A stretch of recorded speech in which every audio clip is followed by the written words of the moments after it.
Chapter 1022. You'd better behave. Lin Muyu gently pushed her arm forward, and the Xianyuan sword's blade immediately pierced through the old man's robe and pressed tightly against his skin.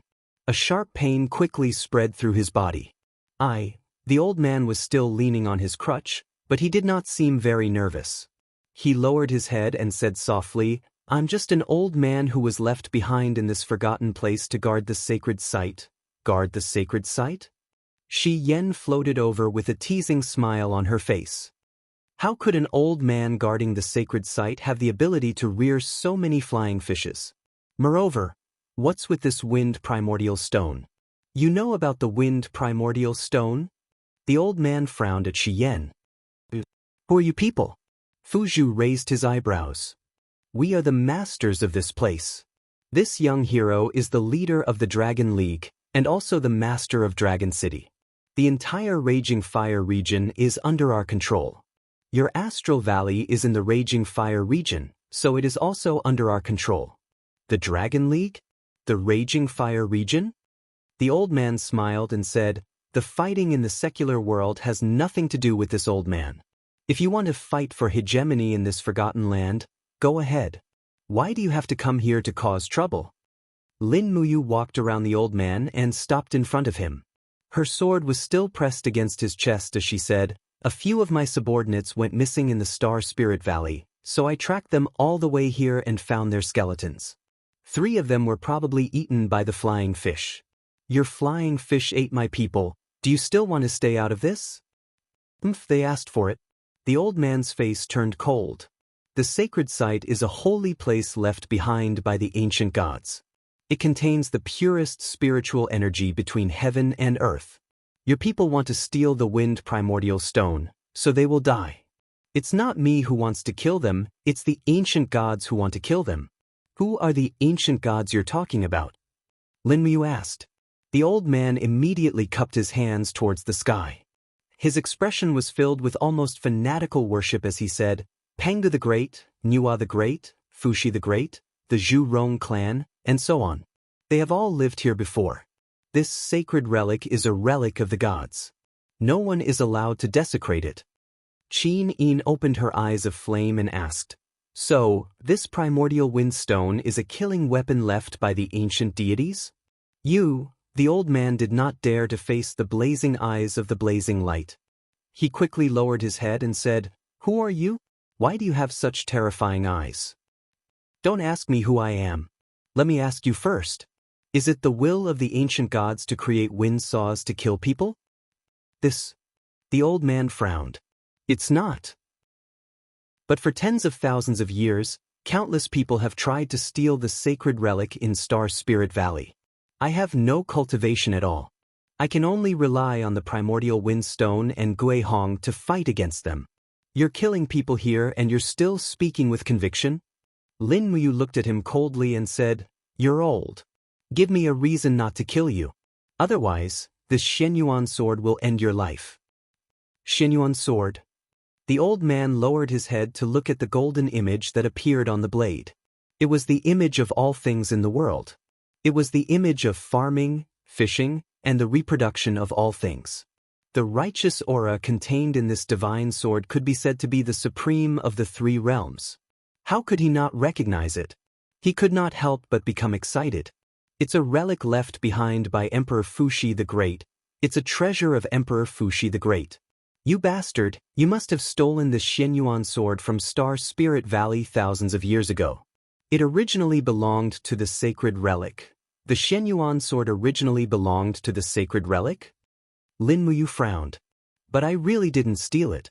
I only came to the ancient mystery realm a year ago. Nonsense, the mystery realm has long been forgotten by the world. No one can find the spatial entrance to the mystery realm, and no one can come in. The old man was excited.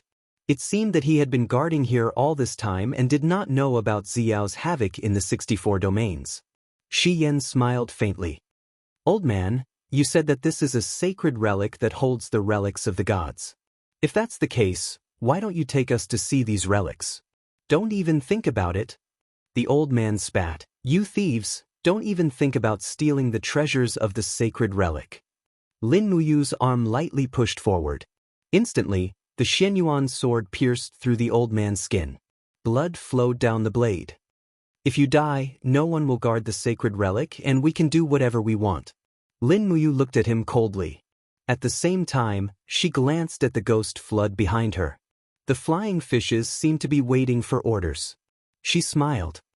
Old man, don't try to use the flying fishes to attack us.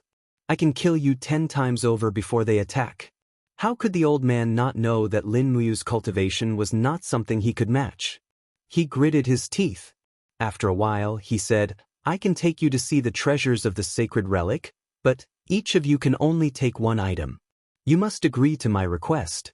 Otherwise, I will bring the secrets of the sacred relic to the underworld even if I die. Shi Yan was pleased. All right, we agree to your condition. Then let's go. The old man turned around and walked out step by step with the support of his walking stick. Lin Muyu followed closely behind with the Xianyuan sword in hand, ready to take any necessary measures at any time. Amidst the sound of flowing water, the school of flying fishes did not seem to abandon them. They followed at a distance that was neither too close nor too far. The ghost flood flowed through the air like ribbons. The flying fishes widened their eyes and bared their teeth at Lin Muyu and the others. They wanted nothing more than to feast on them. Before they knew it, it was already late at night. The starry Spirit Valley was silent. Specks of starlight appeared in the distant forest like fireflies dancing in the air. The entire valley was very quiet, making one feel at peace. Clang, clang, clang. With every step the old man took, his walking stick would hit a rock, but this was unavoidable. Lin Muyu frowned.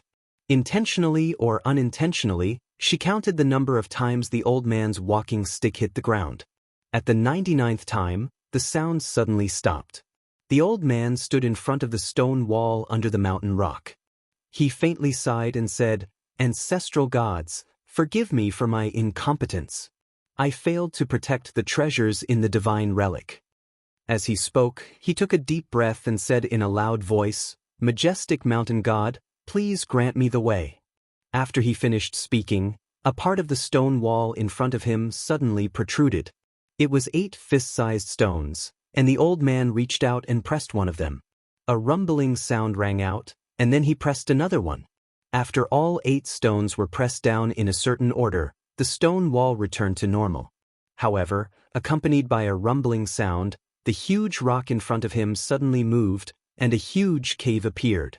At the same time, a light blue curtain appeared in the air, as if some kind of boundary had been touched. The old man stepped into the cave. With a fierce look in his eyes, he shouted in a low voice, The great mystery of heaven, help me eliminate the demon. Boom! A rock fell from above, smashing straight toward Lin Muyu's head. At the same time, a cold light shot out from the cave, separating Lin Muyu from the old man. Be careful! Qin Yin shouted. Lin Muyu's reaction was extremely fast. She slid back to avoid the giant rock. At the same time, she waved the Xianyuan sword continuously, blocking all the mechanical arrows. But this was not the end. The rock under her feet suddenly collapsed. Lin Muyu hurriedly used her divine power to fly up, her face full of shock. In the blink of an eye, the hundreds of meters of rock under everyone's feet had turned into black holes. What kind of mechanical technique could have such an ability? Who is he? Qin Yin gritted her teeth. He must have deliberately lured us here and then tried to kill us. That's obvious. Lin Muyu raised her sword. Everyone be careful. The flying fish is about to arrive. Yes. Everyone nodded. At this time, the cave's door slowly opened again. Golden sealing runes condensed between the door and Lin Muyu's group, forming an indestructible barrier. The old man sat on a black chair. The chair moved with the wind and actually flew in the air. Since you covet the sacred relic, then you deserve to die. The old man's gaze was fixed on the Xianyuan sword. Heaven's will ordered me to guard the Xianyuan sword again. It must be Heaven's will that allowed you to return the Xianyuan sword to me. Lin Muyu looked at him from afar and said, You keep saying that you're guarding the sacred remains and that it's the will of the heavens, But we haven't killed a single person in Stellar Spirit Valley, yet you've already killed a few of my subordinates. Shut up immediately. There's no such thing as a hypocrite in this world. The old man was slightly startled. He didn't think that Lin Muyu would say that about him. But he still laughed. You little thieves want to steal the sacred relic treasure of Star Spirit Valley with your martial arts cultivation. You deserve to die here. There's no point in talking anymore. Take my attack. Lin Muyu frowned and stood in the air, waiting for the old man to make his move. But this old man didn't have any powerful cultivation. What kind of move could he make? Or a mechanism? At this time, the ground suddenly rumbled and shook like an earthquake. A scorching flame power rose from the ground. Shi Yan immediately said nervously, "Don't underestimate the enemy. This old man is definitely not that simple." Lin Muyu nodded. She began to channel her divine power into the Xianyuan sword. No matter what it was, she would destroy it with one strike. At this moment, a gigantic creature slowly rose from the ground. It was a gigantic flying dragon, its body covered in black scales that gleamed with a glossy sheen. It had a huge head and a pair of crimson eyes stared fixedly at Lin Muyu. It waved its sharp claws slowly, as though it was riding on clouds amidst the flames. However, Lin Muyu could see traces of friction between the primordial divine dragon's steel arms and body. She could even see screw-shaped wedges. This was a mechanical beast. Chapter 1023. Lin Muyu could not help but look at the old man in the distance. His brows were tightly knitted together. Who exactly was this old man? His cultivation level was not high, but his mastery of the mechanism technique was unparalleled. But before Lin Muyu had any time to think, the mechanical dragon swooped down and opened its mouth to spit out a ball of fire. Lin Muyu quickly opened his left palm and condensed the dragon blood battle shield in front of him. Boom! The flames swept across and burned Lin Muyu's arm. Damn, the flames spat out by the mechanical dragon were definitely not ordinary flames. They were comparable to Tang Xiaoxi's flame of the Master God. Her battle boots stepped on the air, creating two beautiful blue ripples. Lin Muyu had already used the momentum to teleport away from her original position. It was the same for this huge mechanical dragon. The Xianyuan sword shone brightly, and with the profound energy of the chaos of the lives, it struck directly at the mechanical dragon's weak spot. But before the sword landed, invisible blades suddenly appeared in the air and pounced at Lin Muyu. It was the wind saw. Lin Muyu turned pale with fright and quickly flipped his body in the air. At the same time, he saw that the scales at the mechanical dragon's weak spot were flipped up, and there were holes underneath. The wind saw's energy shot out from these holes. The wind saw was very sharp, and Lin Muyu was not willing to use the divine wall to challenge it. Behind him, the flying fish of the divine ghost and spirit squeaked. Qin Yin, Tang Xiaoxi, Shi Yan, and Fuzhu were fighting the flying fish of the divine ghost and spirit again. But it couldn't last long, and they had to get rid of this mechanical dragon as soon as possible. Lin Muyu leaped up and slashed down dozens of sword chi in the air. Since he couldn't fight in close combat, he could only attack from afar. What he did not expect was for the mechanical dragon to roar and wave its claws, condensing a layer of flame chi around its body, blocking Lin Muyu's sword aura with a ping ping ping sound. So powerful? Lin Muyu was shocked again, but she didn't say anything. She raised her left arm, and a blazing purple sun suddenly condensed. She used the star scripture's Howren strike and shouted, "Destroy!" The mechanical dragon brandished its sharp claws and pounced over, instantly colliding with the purple sun. Boom! The night was as bright as day. The flames around the mechanical dragon's body were all destroyed by the purple sun. However, the temperature of the purple sun seemed to be slightly lower. It was actually unable to melt the dragon's head. It only burned the dragon into a fiery red color, as if it was a ferocious fire dragon. Good heavens, the metal used to create the mechanical dragon was definitely not ordinary metal. It could withstand extremely high temperatures. Inside the cave, the old man watched the battle, but his face was getting uglier and uglier. He had underestimated Lin Muyu and the other's strength. He did not expect them to be able to fight the mechanical dragon, and their speed was even fast enough to dodge the windsaw's multiple attacks. However, Lin Muyu couldn't say it. He didn't even dare to stay in the same position for more than a second. There were dozens of wind saws chasing after him. The mechanical dragon's attack was silent. Wind saws could fly out from every part of its body at any time to kill the opponent. This mechanical dragon was simply a killing machine, unlike ordinary mechanical beasts. Swoosh! Once again approaching the body of the mechanical dragon, the Xianyuan sword's light suddenly rose. Three glorious misfortune of all beings! With a loud bang, a dragon claw was forcefully chopped off by Lin Muyu. The price was that more than a dozen wind saws struck Lin Muyu's body at the same time. Immediately, the divine wall shone brightly and faintly showed signs of cracking. Lin Muyu couldn't help but feel a chill in his heart. He hurriedly dodged. The wind saws were chasing after him as if he was locked on by a missile. An expert in the God the Arch realm couldn't even withstand a single blow from the mechanical dragon. No wonder no one dared to enter the forbidden area of Starry Spirit Valley for so many years. As Lin Muyu dodged, he raised his left hand and chanted, "All things in the world, listen to my command." Buzz! The mountain range in the distance suddenly trembled. In the next moment, the force of 1,000 caddies fell from the sky on the body of the mechanical dragon. Boom! The huge body of the mechanical dragon trembled. At the same time, the wind saws chasing behind Lin Muyu decreased a lot. He immediately drew an arc in the sky and pounced again with his sword raised high. Facing this mechanical dragon, even Lin Muyu had to go all out.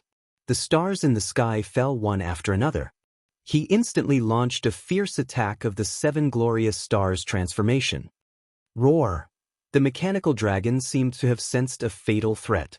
He raised his head and looked at the millions of stars in the sky. Stop! The old man in the stone wall suddenly roared and said, "Enough, young hero, you have won. Flying fishes, ghostly deity, all of you stop fighting. We have lost." The old man really didn't want the mechanical dragon that he had painstakingly created to be destroyed. He could feel the destructive power contained in Lin Muyu's attack. "Is that so?" Lin Muyu suddenly shook his arm. Instantly, the millions of stars returned to heaven and earth like fireflies scattered on the ground. He looked straight at the old man and said, "Can you tell us the truth now?" The old man trembled and said, "Before I tell you the truth, you must first answer a question of mine." Behind Lin Muyu, Qin Yin, Tang Xiaoxi, and Xian also stopped fighting. They were all exhausted.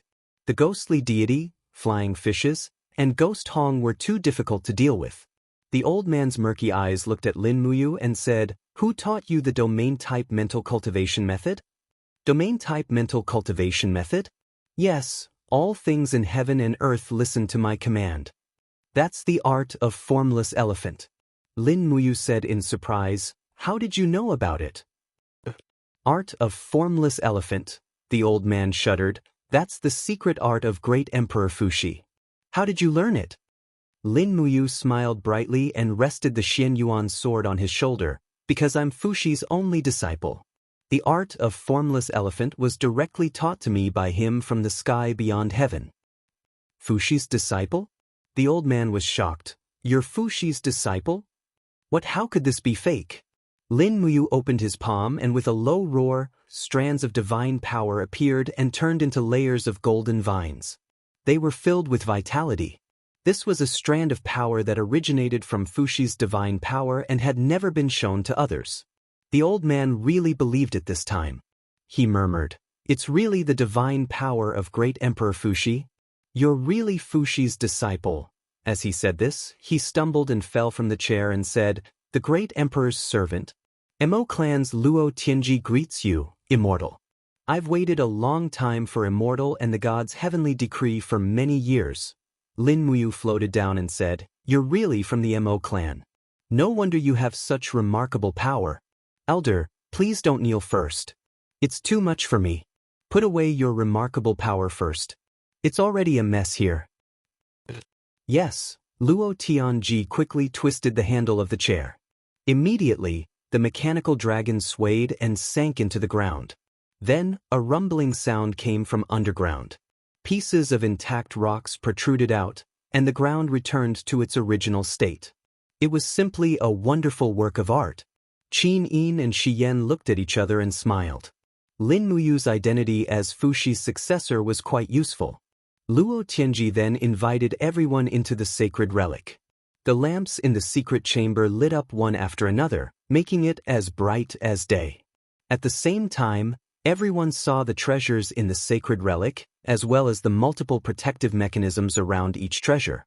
Although Luo Tianji's cultivation level was not high, he was well versed in the power of the laws of heaven and earth. The mechanisms he designed were enough to kill a god-emperor expert. "Senior, what's going on with that mechanical dragon? Why is it able to attack with the wind saw?" Lin Muyu could not help but ask. Luo Tianji smiled faintly and said, "It's because of the wind element raw stone. This dragon is called the Blame Dragon.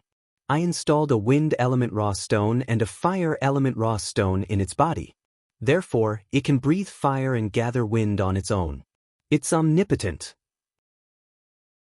For thousands of years, countless God-state experts have died under the claws of the Blame Dragon. However, there has never been a powerful expert like the exalted Immortal who could threaten the life of the Blame Dragon. "Don't call me exalted Immortal. My name is Lin Muyu. Moreover, I'm just a junior." "No, seniority cannot be confused." Luo Tianji cupped his fists and said, "I once studied under exalted Immortal Ji Jing. Exalted Immortal Ji Jing also learned the art of life and death from Emperor Fuxi. Therefore, according to seniority, I have to call you martial uncle, but senior?" Lin Muyu was really not used to it. Qin Yin giggled and said, "Brother Yu, don't make things difficult for him. Just call me martial uncle. It's just a title." Lin Muyu was speechless and said, "All right then. Senior, you can call me whatever you want. Quick, tell me what's going on with this Star Spirit Valley." Luo Tianji nodded and said, "Martial uncle, you might not know this, but the ancient mystery land is not a plane that originally existed. It's just a crack in the sky that was torn open during the Battle of the Gods. However, countless ancient gods have fallen in the ancient mystery land. Most of their belongings have been lost. Some of them have been preserved and sealed here. That's why it's called the Sacred Relic. Before Immortal Nuwa and Emperor Fuxi left, they set up the Sacred Relic and gave me eternal life. They ordered me to guard this place forever and wait for the Fated One." It seems like Martial Uncle is the Fated One. "But senior, you still haven't told me what's going on with the Sacred Relic? Don't get too excited." Luo Tianji couldn't help but laugh and said, "There are 12 giant wind origin stones buried in the Sacred Relic. That's why they formed the wind saw in the ancient mystery land. It's used to restrict the lost gods and serve as a warning. Other than these 12 giant wind origin stones, there are also 24 medium-sized wind origin stones. The one inside the bewitching dragon is one of them. As for Gui Hong and the flying fishes, I met them by chance. That's why I nurtured them with the essence of heaven and earth to protect the sacred relic. It's indeed very effective. Even we almost died under the sharp teeth of these flying fishes," Shi Yan said. Luo Tianji couldn't help but laugh awkwardly and said, "Please don't blame me, Immortal Shi Yan." Chapter 1024. Then, did Nuwa and Fuxi leave behind a message? If the fated person comes, where should this sacred relic go? Lin Muyu asked a question that she was very concerned about. Luo Tianji pondered for a moment and said, "I don't know either, but there are many rare treasures in this sacred relic. However, they are often coveted by people, and there were even a few times when they were almost stolen. Martial uncle, the Xianyuan sword in your hand was stolen from the sacred relic more than 1,000 years ago. Over the years, the dragon has chased away countless people who coveted it, but there are still some people with extraordinary cultivation who left this place alive. So, if Martial Uncle permits, please take the treasures in the sacred relic and my mission will be considered completed." "Let me see the treasures first, how about it?" Shi Yan said with a smile. Yes, Luo Tianji nodded respectfully. He shook the handle of the wheelchair in his hand, and the wheelchair immediately flew into the air. Luo Tianji held a strange compass in his hand and turned it towards the stone wall in front of him. Immediately, starlight fell on the stone wall, and as if something strange was summoned, the stone wall slowly trembled. The next moment, a pair of giant arms separated from the stone wall and stretched out, and on the arms was a dazzling jade zither. Wow! Qin Yin and Tang Xiaoxi were instantly stunned. This jade zither was very exquisite and dazzling. They had never seen such an extraordinary seven-stringed zither in their lives. Moreover, it looked very antique and was obviously quite old. What is this? Lin Muyu asked. Luo Tianji said with a smile, "This zither is called the Nuwa zither. It was made by goddess Nuwa using the trunk of a divine tree that was hundreds of millions of years old, and the strings were made from the whiskers of the deep-sea saint dragon. The Nuwa zither is indestructible, and when it is played, the sound it makes can be used to deliver all living beings from suffering, or it can be used to confuse people's minds, or it can be used to kill people invisibly. It all depends on the state of mind of the player." An item left behind by the exalted deity Nuwa. Lin Muyu frowned. "I only remember that the treasure left behind by the exalted deity Nuwa is called the Nuwa stone. It was passed down when she mended the heavens." Luo Tianji couldn't help but laugh. "Those are just legends, passed down from generation to generation. Although there is such a thing as the Nuwa stone, there is no such magical power. In comparison, the Nuwa zither is the real holy object. It is comparable to the magical power of the Xianyuan sword. It is also one of the most precious treasures in the Star Spirit Valley." Lin Muyu smiled happily and rose into the air. She opened her hand and sucked the Nuwa zither over. When the zither landed in her hand, she could feel an honest and sincere aura. It was indeed a good treasure. Beside her, Qin Yin's beautiful eyes were already blurred. She had been proficient in zither and chess since she was young. Ever since the seven-stringed zither left behind by her mother, Su Yun, she had never played it again. But now that she saw the Nuwa zither, her heart was instantly stirred. When Lin Muyu saw this, she smiled and said, "Senior Luo Tianji, can I give this Nuwa zither to someone else?" "Of course you can. All the treasures in the divine remains are for you, martial uncle. You have the right to do whatever you want with them." "Very well." Lin Muyu turned and handed the Nuwa zither to her. She smiled and said, "Shao Yin, it belongs to you from now on." Qin Yin's heart was beating fast. She murmured, "But brother Yu, this is a holy object of the divine remains. How can it be given away so casually?" "It can't be given away casually. But it is not given to you casually. It is given after careful consideration." Lin Muyu's words were appropriate. She knew how to conduct herself. Qin Yin smiled and picked up the Nuwa zither. Suddenly, there seemed to be a spiritual fluctuation between her and the Nuwa zither. She could not help but hang in the air in shock. The Nuwa zither shone brightly. Streaks of starlight flowed on the zither. It was as if it had finally found its true master after waiting for thousands of years. Shi Yan smiled and said, "Xing, congratulations. You have grasped another treasure." "Sister Haiyan, what do you mean?" "Little fool, the Nuwa zither is a treasure. Have you forgotten your special ability? The eyes of blazing light, the aura field, and the great silent sound. Using the Nuwa zither and the eyes of blazing light, you can launch the most powerful spatial vibration attack in the world. This is the legendary Great Silent Sound technique. I don't need to teach you this. You can master it." Qin Yin was stunned. She nodded and said, "Yes." Lin Muyu suddenly thought of the demon Emperor Nushi in the Forest of No Return. Her weapon was also a zither. When she launched the sound attack, it was fatal. However, her aptitude was limited. Her godhood could not be compared to Qin Yin. Moreover, Qin Yin had the eyes of blazing light. She was a natural controller of the realm. Then, when she launched the sound attack, it would become the most powerful spatial law attack in the world, just like Shi Yan said. Seeing that Qin Yin loved the Nuwa zither so much, Lin Muyu smiled and asked, "Senior, do you have any other treasures? Time is of the essence. We cannot stay here for too long." "Yes. Luo Tianji then spun the compass again. Suddenly, another huge arm extended from the rock wall.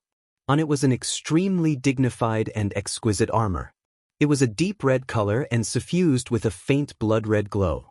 It was dignified and filled with a murderous aura. What is this? Lin Muyu liked it from the bottom of her heart. This is the Qiyu armor.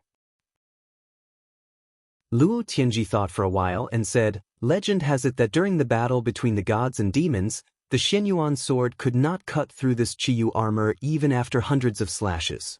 It only left a few marks on it. The material of the Qiyu armor is still a mystery. It is said that it is a strange iron that grew from the bones of the demon god Qiyu. Then, it was formed into this indestructible armor. I saw the scene when you fought with the Qiyu armor. If you wear the Qiyu armor, you will not be afraid of the Qiyu dragon's windsaw. Lin Muyu glanced at it. The Qiyu armor was divided into upper body armor, leg guards, knee guards, wrist guards, and so on. It was indeed a precious treasure, especially since she had just gained a foothold in the 64 domains and was bound to experience many battles between the gods in the future. One Qiyu armor was enough to give her an absolute advantage. Moreover, the design of this armor was for men, so it was not suitable for women like Qin Yin and Tang Xiaoxi. Hence, she was the most suitable one. Hence, she asked without hesitation, "Can I have it?" Of course. Luo Tianji couldn't help but smile. You are joking, martial uncle. This treasure was originally prepared for you. Good. Lin Muyu was overjoyed. Her weapon was the Xianyuan sword. As for armor, only the Qiyu armor could match the Xianyuan sword. He was just right. There had never been an armor that was truly to her liking. She took off the Qiyu armor and held it in her hands. It was not as heavy as she had imagined. It was indeed a treasure. After taking off the cloak and putting on the Qiyu armor, she put on the dark green cloak again. Suddenly, her entire temperament changed. In addition to Lin Muyu's originally handsome and elegant appearance, Qin Yin, Tang Xiaoxi, and even Shi Yan were stunned. Just as Luo Tianji said, this Qiyu armor was simply tailor-made for Lin Muyu. What do you think, martial uncle? Luo Tianji asked. It fits me perfectly. Lin Muyu waved her arms in delight. She realized that the armor did not affect her movements at all. It was indeed a good treasure. It must be the existence of the Qiyu armor that allowed Qiyu to fight 10,000 rounds with the Yellow Emperor. After tying up the cloak, Lin Muyu asked, then, what other treasures are there in the divine remains? Luo Tianji said, there are a total of 4 extremely rare treasures in the sacred remains: the Xianyuan sword, the Niwa zither, and the Qiyu armor. The last one is a divine weapon known as the Hoi Bao, but this Hoi Bao was stolen from the sacred remains more than 7,000 years ago. After asking around for a long time, I finally found out that this Hoi Bao was hidden in the headquarters of the heaven-devouring realm. The heaven-swallowing domain? Lin Muyu frowned. Luo Tianji's face showed a trace of hatred.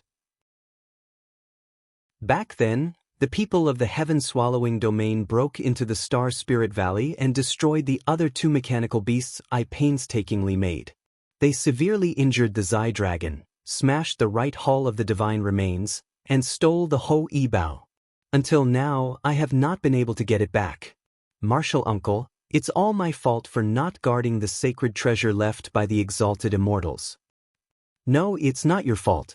Lin Muyu waved her hand, a faint coldness in her eyes. You've tried your best. It's the people of the heaven-swallowing domain who are too strong. If it were someone else, the heaven-swallowing domain would have already destroyed the Star Spirit Valley.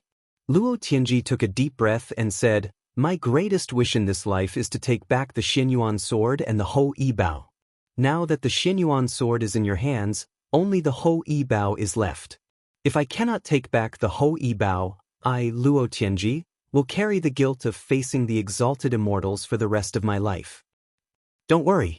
Lin Muyu patted Luo Tianji's shoulder lightly and said, Senior Luo, I will naturally take back the Hoi Bao from the heaven-swallowing domain. It may take some time, but I will definitely get it back. Yes, thank you, Uncle Master. Luo Tianji took another deep look at the great hall of the divine relic.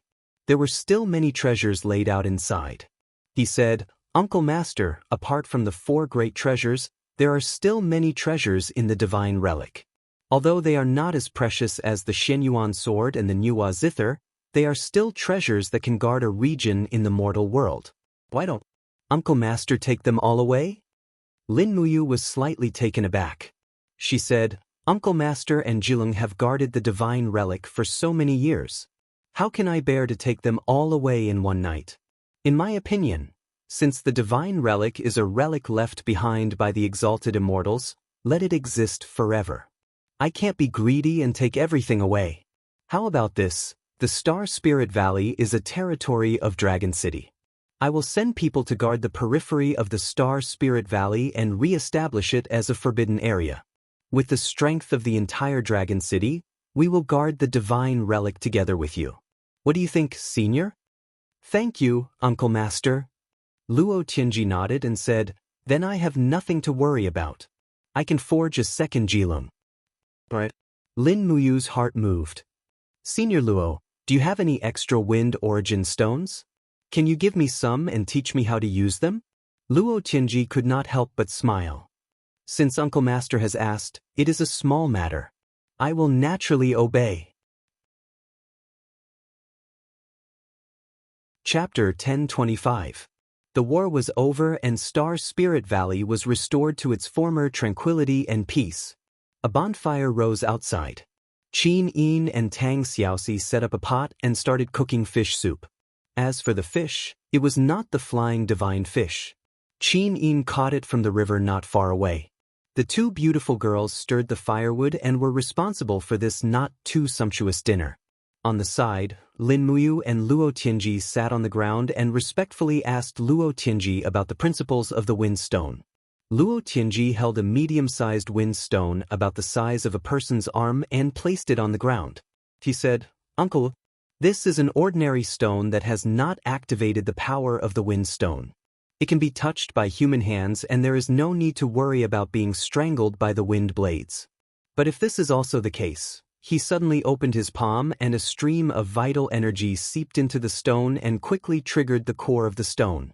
Suddenly, small wind blades floated around the stone. Swoosh! A leaf instantly turned into powder the moment it fell on the stone. It was clear how extraordinary the power of the wind stone was. Luo Tianji smiled and said, Every piece of raw stone has a core. You can activate and deactivate this core through external forces. As long as you have a little bit of power, you can understand it.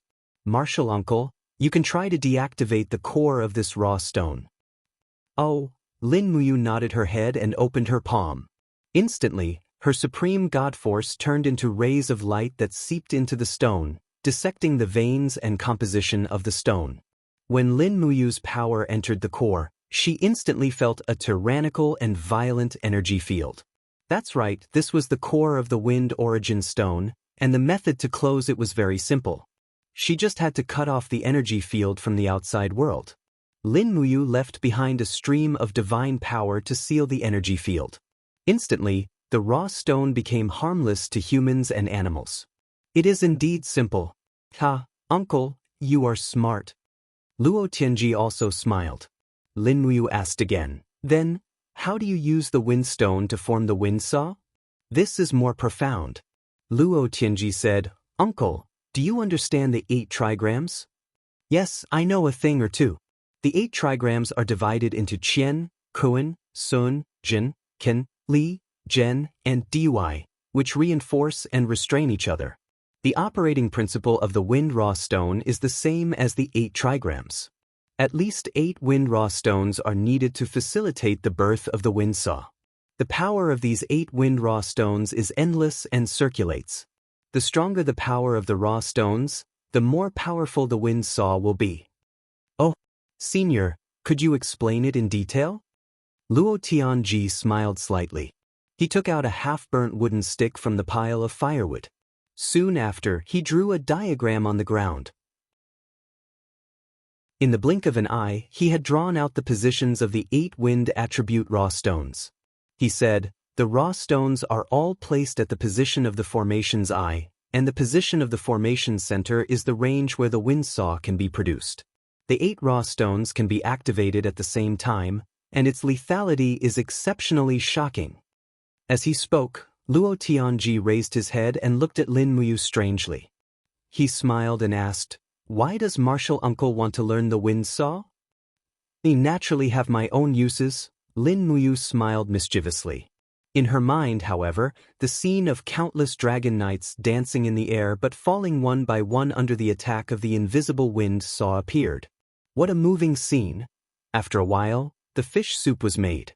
Qin Yin and Tang Xiaoxi had camped outside with Lin Muyu countless times over the years. They had long developed good culinary skills. Therefore, the fragrance of the fish soup had already spread in the Star Spirit Valley. "Senior." Qin Yin held a bowl of fish soup and respectfully offered it to Luo Tianji. Then, she offered a piece of steamed bun that had already been roasted. Luo Tianji trembled as he received the food. His face was full of confusion and gratitude. Soon after, he wolfed down the food. The fish soup was delicious, and the steamed bun was also very soft and delicious. He really did not know how many years it had been since he had eaten such delicious food. "Senior, slow down." Qin Yin could not bear to see it. Luo Tianji choked at once. "Senior?" Qin Yin was stunned. Luo Tianji took another bite of the steamed bun. He looked at the ground and said, "Sigh, for so many years, no one has ever been so nice to an old man like me. They only covet the treasures of the sacred remains." Lin Muyu smiled slightly. "In the future, you can live in Dragon City. There is good food and drinks there. It is incomparably xiaoyao." A trace of yearning flashed across Luo Tianji's eyes, but he quickly shook his head and said, "I have lived alone for so many years. I have long gotten used to it. My personality is also strange, and I can't get along with anyone. It is better not to cause trouble for Martial Uncle. I will live in Star Spirit Valley. This is my home. I will live here until I die." "But this should not be your home." Lin Muyu thought for a while and said, "But I will respect Senior's wishes. You can live in Star Spirit Valley. I will send a few chefs from Dragon City for you. They will send food to Star Spirit Valley every 10 days so that you can eat and sleep well. When I find a way to leave the ancient mystery territory, I will bring you to the realm of the gods. The Eastern Heaven realm is so big, you will have a foothold there." "The realm of the gods?" Luo Tianji's lips twitched. He said, "If that is really possible, Martial Uncle will give me a new lease on life. Me first. We will talk after we are full." Yes. While chewing on the soft steamed bun and tasting the delicious fish soup, Luo Tianji sat there with mixed feelings in his heart. Looking at Lin Muyu and the others, he was thinking how good it would be if he could have a few children like this. It would be 1,000,000 times better than guarding here for 10,000 years in the cold cave. On the side, Qin Yin, who had finished her meal, placed the Nuwa zither across her legs and lightly played the strings. Suddenly, the graceful Qin Yin's voice echoed in the valley. It was a song of autumn geese that had not been played for a long time. She would take it as a way to help everyone after the meal. The boundless heaven and earth, the majestic mountains and rivers, the cold moonlight shone into the battlefield. The rice river was green, the cool breeze was blowing. The empire's warriors went to the death of the nation, killing all the jackals and wolves. A life of frivolity who will soothe my wounds. The road home can no longer be seen, longing to wear out one's eyes, only to sigh at the high mountains and long rivers unhindered in all directions. Forever defending the nation. What harm is there in my soul returning to the ends of the earth? Where will the warrior whose battle robe is broken be buried? Autumn geese, please bring my soul back to my hometown. After the song, Qin Yin and Tang Xiaoxi's eyes were red. Lin Muyu also felt a little sour in her heart. She had left the empire for a year. How could she not miss the land where she lived for more than 10 years? She did not miss Feng Jixing, Chu Yao, Jin Xiaotang, and the others who stayed there. This was something she had to do. Only with great power could she guard the continent forever. That night, Lin Muyu, Qin Yin, and the others left Star Spirit Valley. After meeting Feng Zhanlin, Machi Lin, and the others, they told them everything about Star Spirit Valley. Dragon City sent 5 emperor gods and 20 divine kings to guard the periphery of Star Spirit Valley. They would take turns every half a month. The next day, Lin Muyu personally escorted the few chefs to Star Spirit Valley. He was most worried that the chefs would be eaten by the flying fish.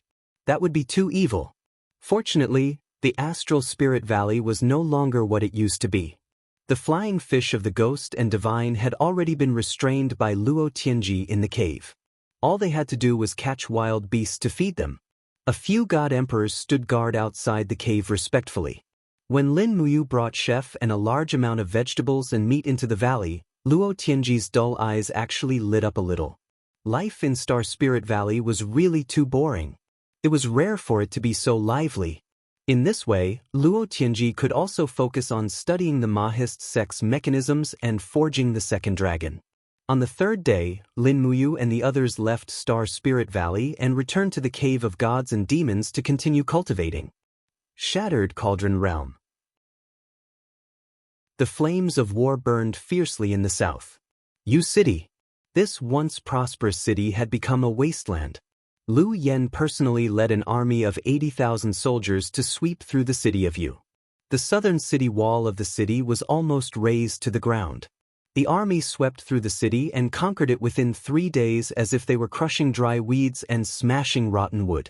In the sky, the dragon riders circled. On the ground, the cavalry had already split into many groups and broke into the city to kill the scattered Qin Kingdom's army. Thud, thud, thud. The horses' hooves stepped on the spring soil. Surrounded by people, Lu Yen entered the city. The entire southern city wall had collapsed. There was mud and blood everywhere. Also, there were scattered purple Yinhua flags of the Qin Empire. Lord Commander! In the distance, a group of soldiers dragged a corpse over. One of the Kiliarchs said, "Lord Commander, we have found the corpse of Man Sun." He was known as General Sun. He was one of the few famous generals under Xiangyu. It was this person who led less than 10,000 people to resist our attack for a whole 3 days. He's already dead? Lu Yen frowned.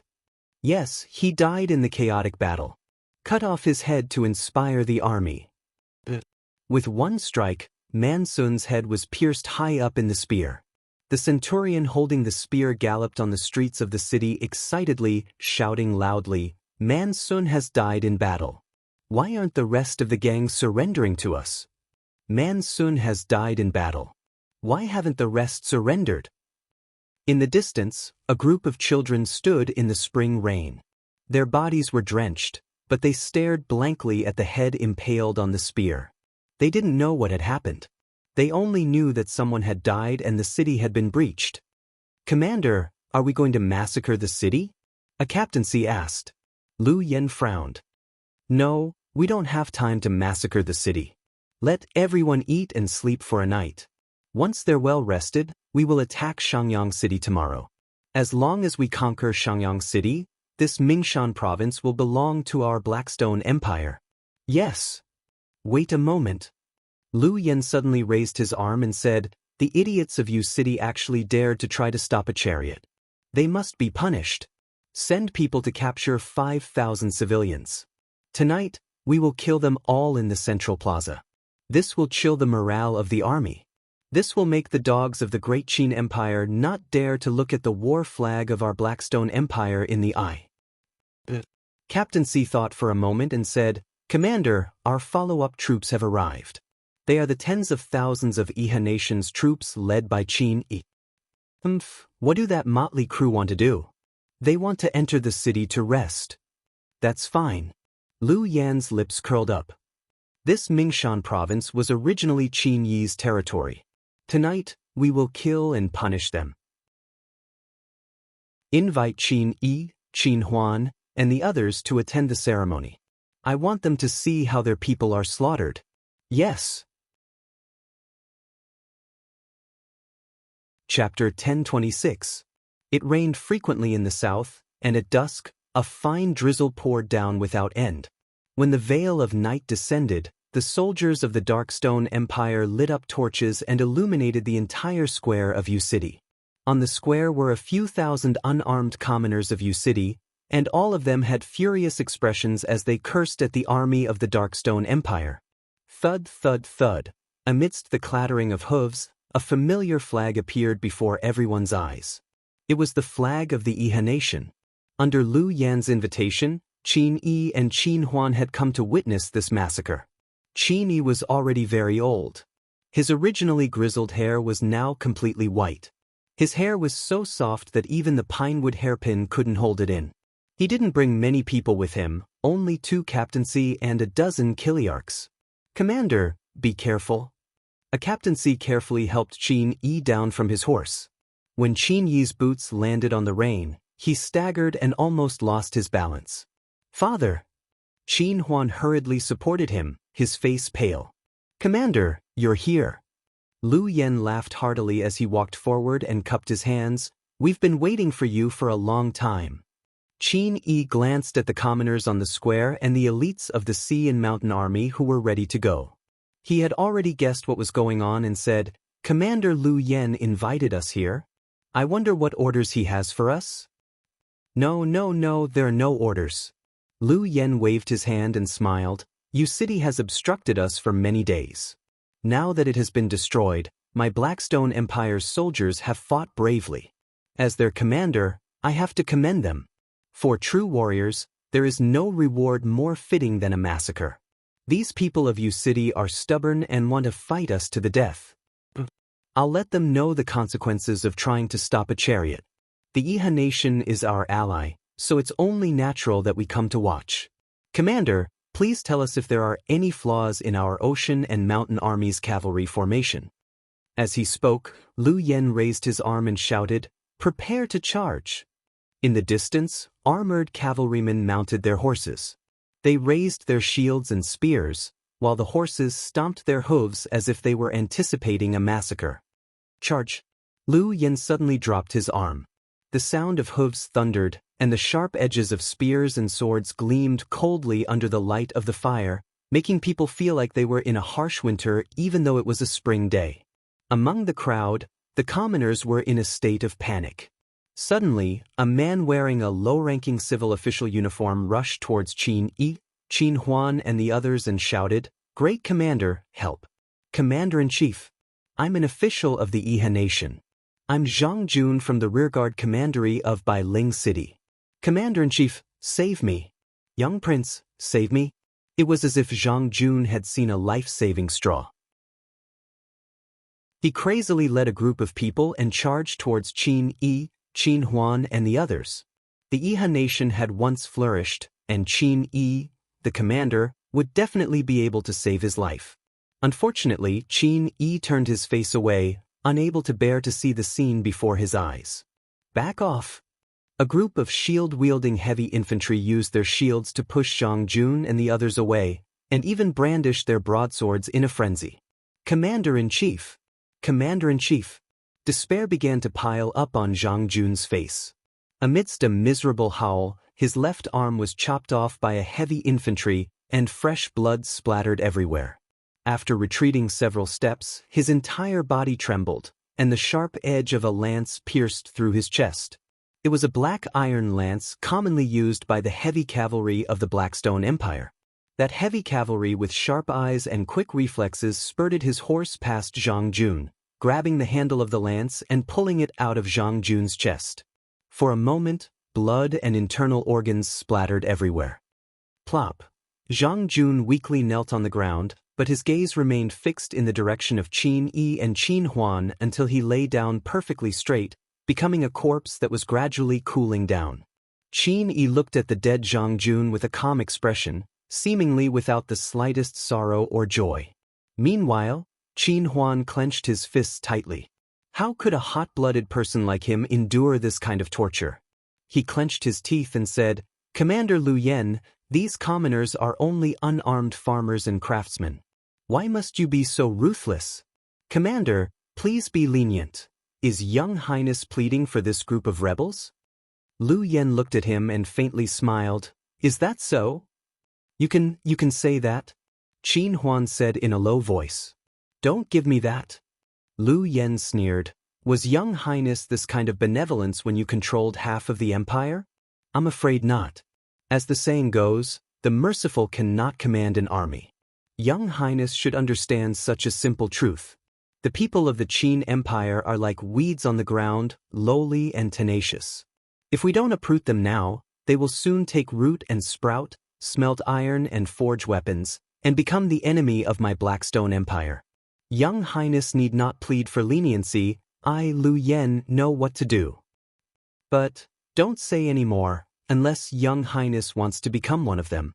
Lu Yen waved his hand and smiled. The Commander-in-Chief is an outstanding talent of Lingen. Although I, Lu Yen, am ruthless, I still want to leave a bloodline for the Lingnan Qin family. I hope Young Highness knows what you should do and what you shouldn't do. Qin Huan was startled and didn't say anything else. Lu Yen was someone who would do what he said. He was not just an ordinary kind of ruthlessness. At this time, Lu Yan's advisor, Bailey Yen, walked forward in a black robe and respectfully cupped his hands at Qin Yi. I am Bailey Yen, greeting the Commander-in-Chief of the Iha Nation. Qin Yi nodded. Mister, you don't have to be so courteous. If you have any orders, just say them. Then I won't beat around the bush. The Haitian army has been attacking Yu City for days and has suffered heavy casualties.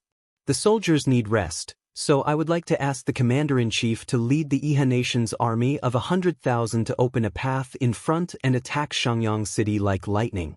If we can take Shangyang City before Xiangyu is prepared, it will be a great achievement. Qin Yi's eyes couldn't help but turn cold. Mr. Bailey, are you planning to let the Iha Nation's army attack Shangyang City first? That's right. Bailey Yen smiled faintly, but you don't need to worry, Commander-in-Chief. The Blackstone Empire's army of 100,000 will be arriving soon. They will hold the line for you from the rear. If you can't take Shangyang City, we will naturally take your place. Qin Yi's heart was filled with a myriad of emotions. He felt like he was being roasted over a fire. Bailey Yen wanted to use someone else to do his dirty work, but there was nothing he could do.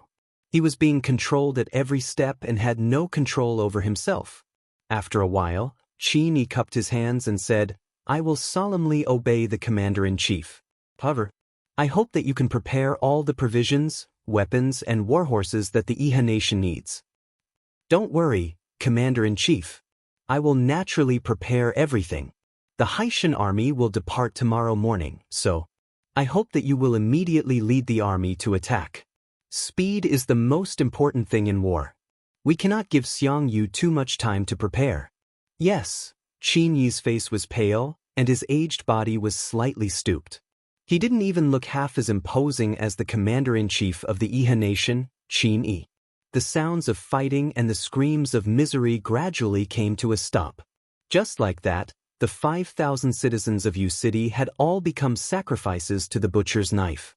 To the Blackstone Empire's army, which was known for their savagery and cruelty, this was a common occurrence. Given that they had sufficient provisions, it was already good enough that they didn't eat people. As for the faint sounds of women crying and the shouts of looting, they turned a deaf ear to them.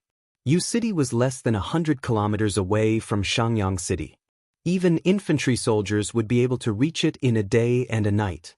Qin Yi didn't know what the fate of the Iha Nation's final army was, but at this moment he regretted it. He regretted killing his older brother, Qin Jin, and dividing the world into two. However, he only had one choice, and once he made it, there was no turning back. Qin Yi knew that neither he nor the Iha Nation had a path of retreat, so he could only continue forward. Even if there was a steep cliff in front of him, he could only blame himself if he fell and his bones were crushed. At the east of Shangyang City, the Darkstone Empire's army in the city streaked towards Shangyang City in an endless stream while the cavalry at the front had already set up camp less than 2.5 kilometers away from Shangyang City. It was taboo for the cavalry at the front to advance rashly. However, this powerful army was led by the Darkstone Empire's dragon riders, Fu Yun. The few tens of dragon riders circling in the air were enough to make the imperial army of the Great Qin Empire in Shangyang City tremble with fear. Xiangyu had given the order to close the gates and not engage in battle, to defend the city to the death and wait for reinforcements. Thus, Fu Yun could only wait for Lu Yan's army to join forces with him. After all, he wasn't that arrogant to attack Shangyang City alone. Xiangyu and the others in the city weren't to be trifled with either. Which one of them hadn't fought in the wind and rain for close to a decade? At dusk, the entire Fu Yun's camp seemed to be dyed with a layer of blood. The dragon riders had already settled down in the camp, and an endless stream of supplies was being delivered from outside the camp. These were all supplies that had been plundered from nearby cities and villages, including food, livestock, and even living people. To the Blackstone army, living people were also a form of rations, and mobile rations at that. Report. The messenger rushed in. Lord Fu Yun, we've captured a spy. He claims to be from Lanyan City. Lanyan City? Fu Yun put down his chopsticks and said, Lanyan City is thousands of kilometers away from here. Have they already learned of the situation here? I don't know. This spy says he wants to see you, Lord Fu, and has brought an extremely important letter. Oh? Bring him in. Yes, Lord Fu. Not long after, a wretched-looking man with his hands tied behind his back walked in and immediately knelt on the ground. General, please don't kill me. I'm here to be a messenger. Messenger? Fu Yun couldn't help but laugh. There's actually such an ugly and cowardly messenger in this world? Men, bring him out and behead him. Wait, General, read the letter first. Bring the letter up. The letter was a kind of rice paper with a faint fragrance. In the world of scholars in Lanyan City, many people would use this kind of rice paper made from special peachwood pulp. However, it was too expensive, so ordinary people couldn't afford it. A few lines of words were written densely on the rice paper. The title was Lord Commander of the Blackstone Empire Army, and the inscription was Generals of the Qin Empire Army. Fu Yun glanced at it and couldn't help but laugh. Zhuang Yan, Su Chengjing, and Lu Xiu. Why aren't these people enjoying their lives in the imperial capital? Why are they working with the Blackstone Empire? Chapter 1027. The emissary said, Feng Jixing is arrogant and has repeatedly spoken rudely to the lords of the national army. This time, the troops have entered Lingnan. I'm sure Feng Jixing wants to take this opportunity to get rid of all of you, so the national army doesn't plan to sit and wait for death. Instead, we've decided to cooperate with your army and work together from the inside and outside to eliminate Feng Jixing's 80,000 imperial guards in one fell swoop. In this way, we can march straight in and kill all the remnants of the great Qin Empire. Fu Yun smiled and said, Then, what do you need me to do? Get rid of Feng Jixing. The emissary knelt on one knee and said, The only people the national army is afraid of are Feng Jixing, Wei Chou, Chu Chu, Chu Yao, Sidu Sen, and other God-state warriors. We know that the Blackstone Empire has countless powerful warriors. Therefore, we would like to ask for your help to eliminate these lackeys of the Qin Empire. Where are Lin Muyu, Qin Yin, and Tang Xiaoxi? Fu Yun asked faintly. I really don't know.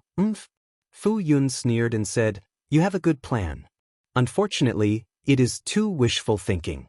If Lin Muyu, Qin Yin, and Tang Xiaoxi show up, how are we going to resist them?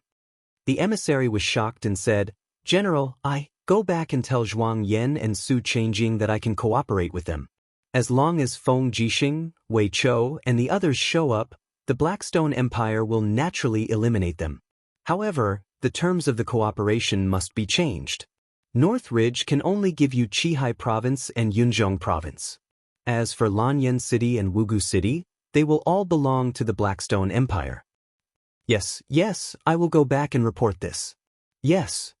Fu Yun faintly smiled. As a sign of sincerity, I have a silver tiger seal here that can mobilize 3,000 troops of the Blackstone Empire. I'll give it to you.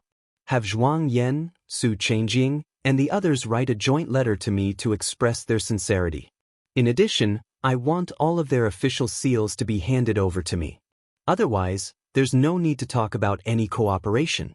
Yes. The emissary was a yes man, and he only had the courage to nod his head. How could an ordinary mortal withstand the aura that Fu Yun displayed? It was already very good that he didn't piss his pants in terror. In 100 Ridge City, the stars were dim. On the third day after receiving the news, the Imperial Army's 30,000 cavalrymen arrived at the city. The army needed supplies to advance, and Hundred Ridge City was one of them. The news of the Blackstone Empire attacking the Mingshan province had already spread, and the citizens of Hundred Ridge City felt insecure. However, when Feng Jixing's army arrived, the citizens finally calmed down. Feng Jixing was a famous general of the empire, and his reputation was second only to Lin Muyu. In the hearts of the citizens of the empire, he was like a god. The warhorse neighed as Feng Jixing rode at the front, directly entering Hundred Ridge City. The citizens lined the streets on both sides to welcome him. When will Su Jiantao's troops arrive? Feng Jixing asked. At the side, Luo Yu cupped her fists and said respectfully, 1 day later. Su Jiantao only has 10,000 cavalrymen under him, so he will lead the cavalrymen and infantry to protect the supply wagons and equipment. It is estimated that he will bring a total of 20 deicide cannons, 300 magic crystal cannons, and close to 20,000 artillery shells. Su Jiantao, that bastard. The corners of Feng Jixing's mouth curled up. You indeed knows how to make good use of people. This Su Jiantao is steady in his conduct, unlike Zhang Wei, who is impatient and rash. He can indeed be considered a general who can take charge of an entire area. However, it seems that it will be a little too late for him to arrive. I'm afraid that Xiang Yu won't be able to withstand Lu Yan's offensive. If Xiangyang City is breached, then the situation in Lingnan will be on the verge of collapse. Zhang Wei grinned. I think that commander is worrying too much. Xiang Yu isn't that weak, and Lu Yan isn't that powerful. What's more, Xiangyang City has several deicide cannons and over 100 magic crystal cannons. I don't believe that Xiang Yu's troops will be so easily crushed. Moreover, Xiangyang City is sturdy and has ample resources. It won't be a problem for them to hold out for a month. That's true, but if something unexpected happens, how will we deal with it? Feng Jixing looked southward, his eyes filled with worry. Luo Yu coughed and said, Commander, are you worried that Xiang Yu will rebel? Feng Jixing smiled faintly. I don't know what I'm worried about either. As for Xiang Yu, his loyalty to Her Highness Yin is still trustworthy. However, it's hard to say whether a person can maintain his faith in a difficult situation. If we delay, I'm afraid that we will disappoint Xiang Yu. Therefore, the earlier we arrive at Xiangyang City, the better. Then what do you plan to do, Commander? Order the army to rest here for a day. The day after tomorrow, when Su Jiantao's troops arrive, they will immediately bring his cavalry to reinforce Xiangyang City. Then, Luo Yu's expression was a little worried as she said, What about the National Army? By this time tomorrow, the front of the National Army might have already arrived. Are we going to hand Hundred Ridge City over to the National Army? Bring the National Army with you.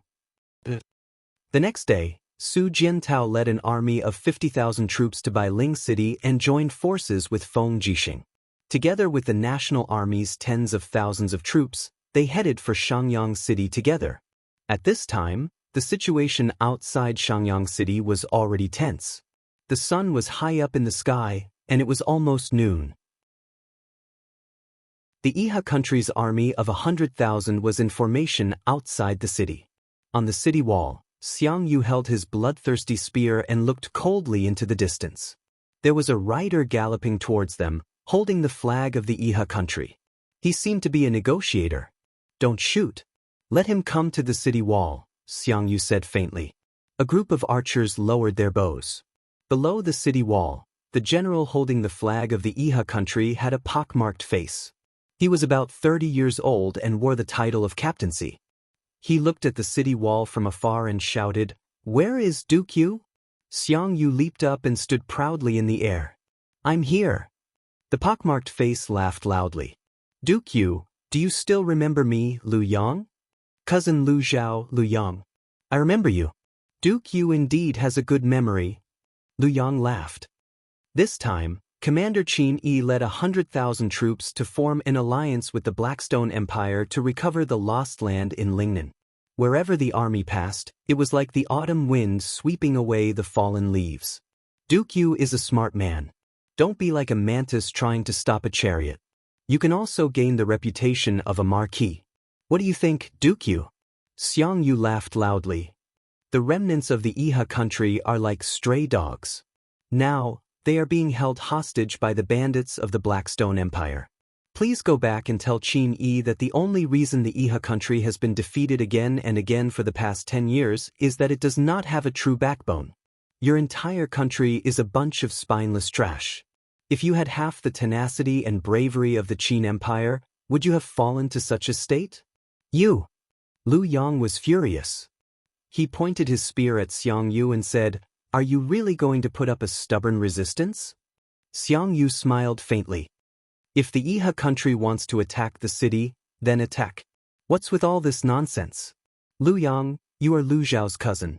Although you are not as powerful as Lu Zhao, your ability to bend your knees is not inferior to Lu Zhao's. Fine, just you wait. Lu Yang left with a red face. On the city wall, the old general Lu Yongchang frowned. Duke Yu, why did you provoke Lu Yang? Once this kind of villain goes crazy and bites people, it will be terrible. Xiang Yu's eyes were cold. He suddenly looked up at the sky and sighed. I need to give the world an explanation. I need to give an explanation to the ancestors of the Xiang family. What explanation? Xiang Yu said faintly, for so many years, there have been rumors in the empire that I colluded with Qin Yi and the Iha country. They say that I, Xiang Yu, am not a subject of the Qin family. Now is a great opportunity. Even if I have to bleed dry, I will prove to the world that the word betrayal has never been in the Xiang family's teachings. Lu Yongchang was speechless. Perhaps Xiang Yu was right. They had to face the Iha country. A bloody battle was coming. Below the city, the war drums rumbled. The Iha country's formation began to change. Large-scale siege chariots and scaling ladders appeared among the crowd. They approached the city under the protection of the heavy shield-bearers. Lu Yongchang raised his arm. Aim the magic crystal cannons. Once they are within range, fire immediately. But remember, don't waste any cannonball. Fire one every 15 minutes.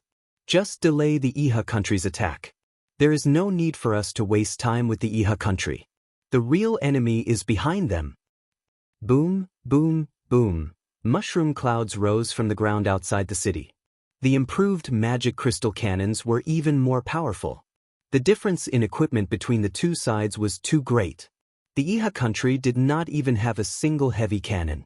How could they be a match? In the blink of an eye, they had already suffered heavy losses. Many soldiers even lost their will to fight and began to retreat. Don't retreat. Attack with me.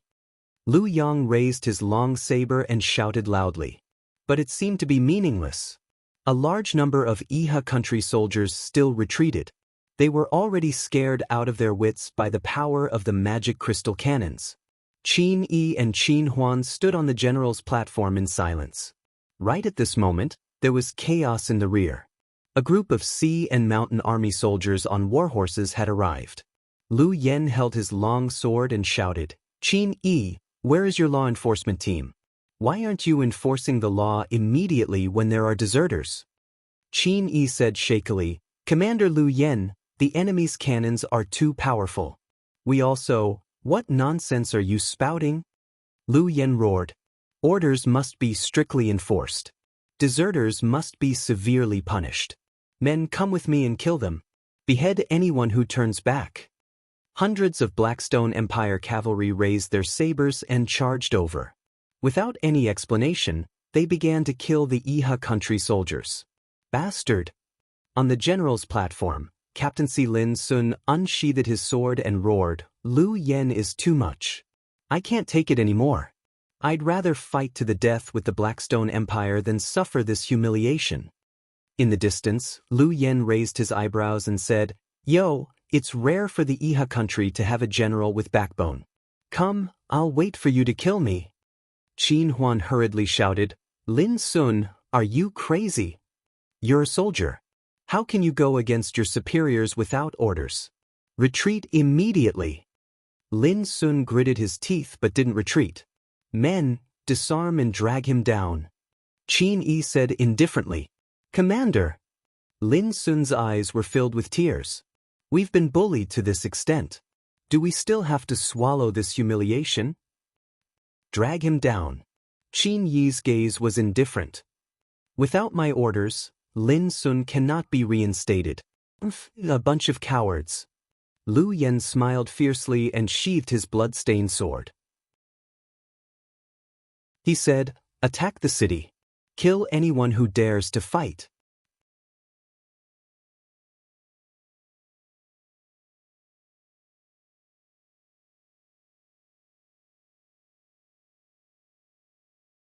Feng Jixing can't be defeated.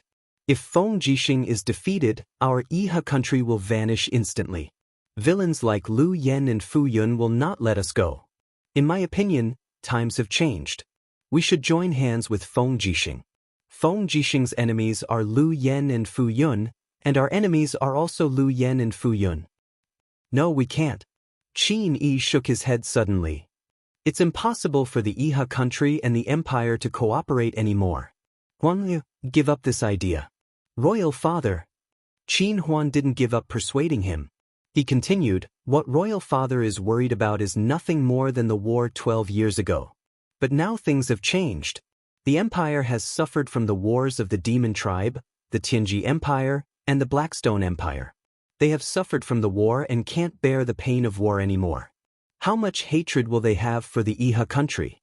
But now, Feng Jixing has less than 100,000 soldiers, while Lu Yen and Fu Yun have about 140,000 soldiers. They are definitely not under Feng Jixing. Feng Jixing is a smart man. He naturally knows how to win the war with the least cost. Qin Yi seemed a little tired. He leaned back on the chair softly and said, "What do you think?" Lu Yang said, "Maybe this is the best result." The other captaincy also nodded. "Commander, please make a decision." Qin Yi sighed. "Then, let's discuss how to join hands with Feng Jixing. What is the bargaining chip of the alliance? We need to see Feng Jixing first." Qin Huan frowned and said, "I am willing to go to see Feng Jixing at night." "Royal Father, please let someone go with me." "Tell me who." "Lin Sun." "The Lin Sun who hit Lu Yen 2 days ago?" "Yes." Qin Huan said in a deep voice, "Royal Father, you may not know this, but Lin Sun is the cousin of Iha country's General Lin Yu. He used to follow Marshal Long Chenlin and later became very close to Marshal Dingxi. Therefore, it may be safer to bring Lin Sun to the Imperial Army's camp. After all, even if Dingxi doesn't give me face, he will at least give face to his old friend, Lin Sun. But do you know how dangerous this trip will be?" "I know, but I am willing to take the risk." "Permission granted." Qin Yi waved his hand slightly and said, "You and Lin Sun should change into the clothes of craftsmen and pretend to be laborers who are transporting wood for the catapults. Otherwise, Lu Yen and Fu Yun will never let you go." "Yes, I know. On the way, take care." Qin Yi looked at him deeply and suddenly felt a pain in his heart. He found that his son had begun to understand how to take responsibility, but it was the same as pushing him onto the road to ruin. When it was almost dawn, a group of people appeared on the main road pushing a flatbed cart. It was Qin Huan, Lin Sun, and the others. They had changed into craftsmen's clothes and escaped the disaster. Otherwise, they would have become food for the Blackstone Empire. Lin Sun's eyes looked into the distance. There, a group of cavalry was galloping over. "Young Prince, it's the Qin Empire scouts. Everyone be on guard." As a soldier, it was inevitable for Lin Sun to react to this kind of situation. "No, wait a moment." Qin Huan said in a low voice, "Don't resist. You don't need to say anything. I'll do the talking." In the darkness of the night, silver and gold emblems with purple flowers flashed on the backs of the horses. In the blink of an eye, the 100 scouts of the Imperial Army were already comparable. Compared to the Uprising Kingdom scouts, the Imperial Army scouts were simply too elite. They were well-trained, their swords and armor were bright, and their battle strength was naturally on a completely different level. Feng Jixing trained his troops and strived for perfection. There was no doubt about this. "Who are you?" The Imperial Army's centurion shouted in a low voice. "We're locals." Qin Huan walked forward with a Lingnan accent and said respectfully, "Sir, we're just laborers transporting wood." "Transporting wood?" The centurion glanced at the flatbed cart and said, "Where's the wood?"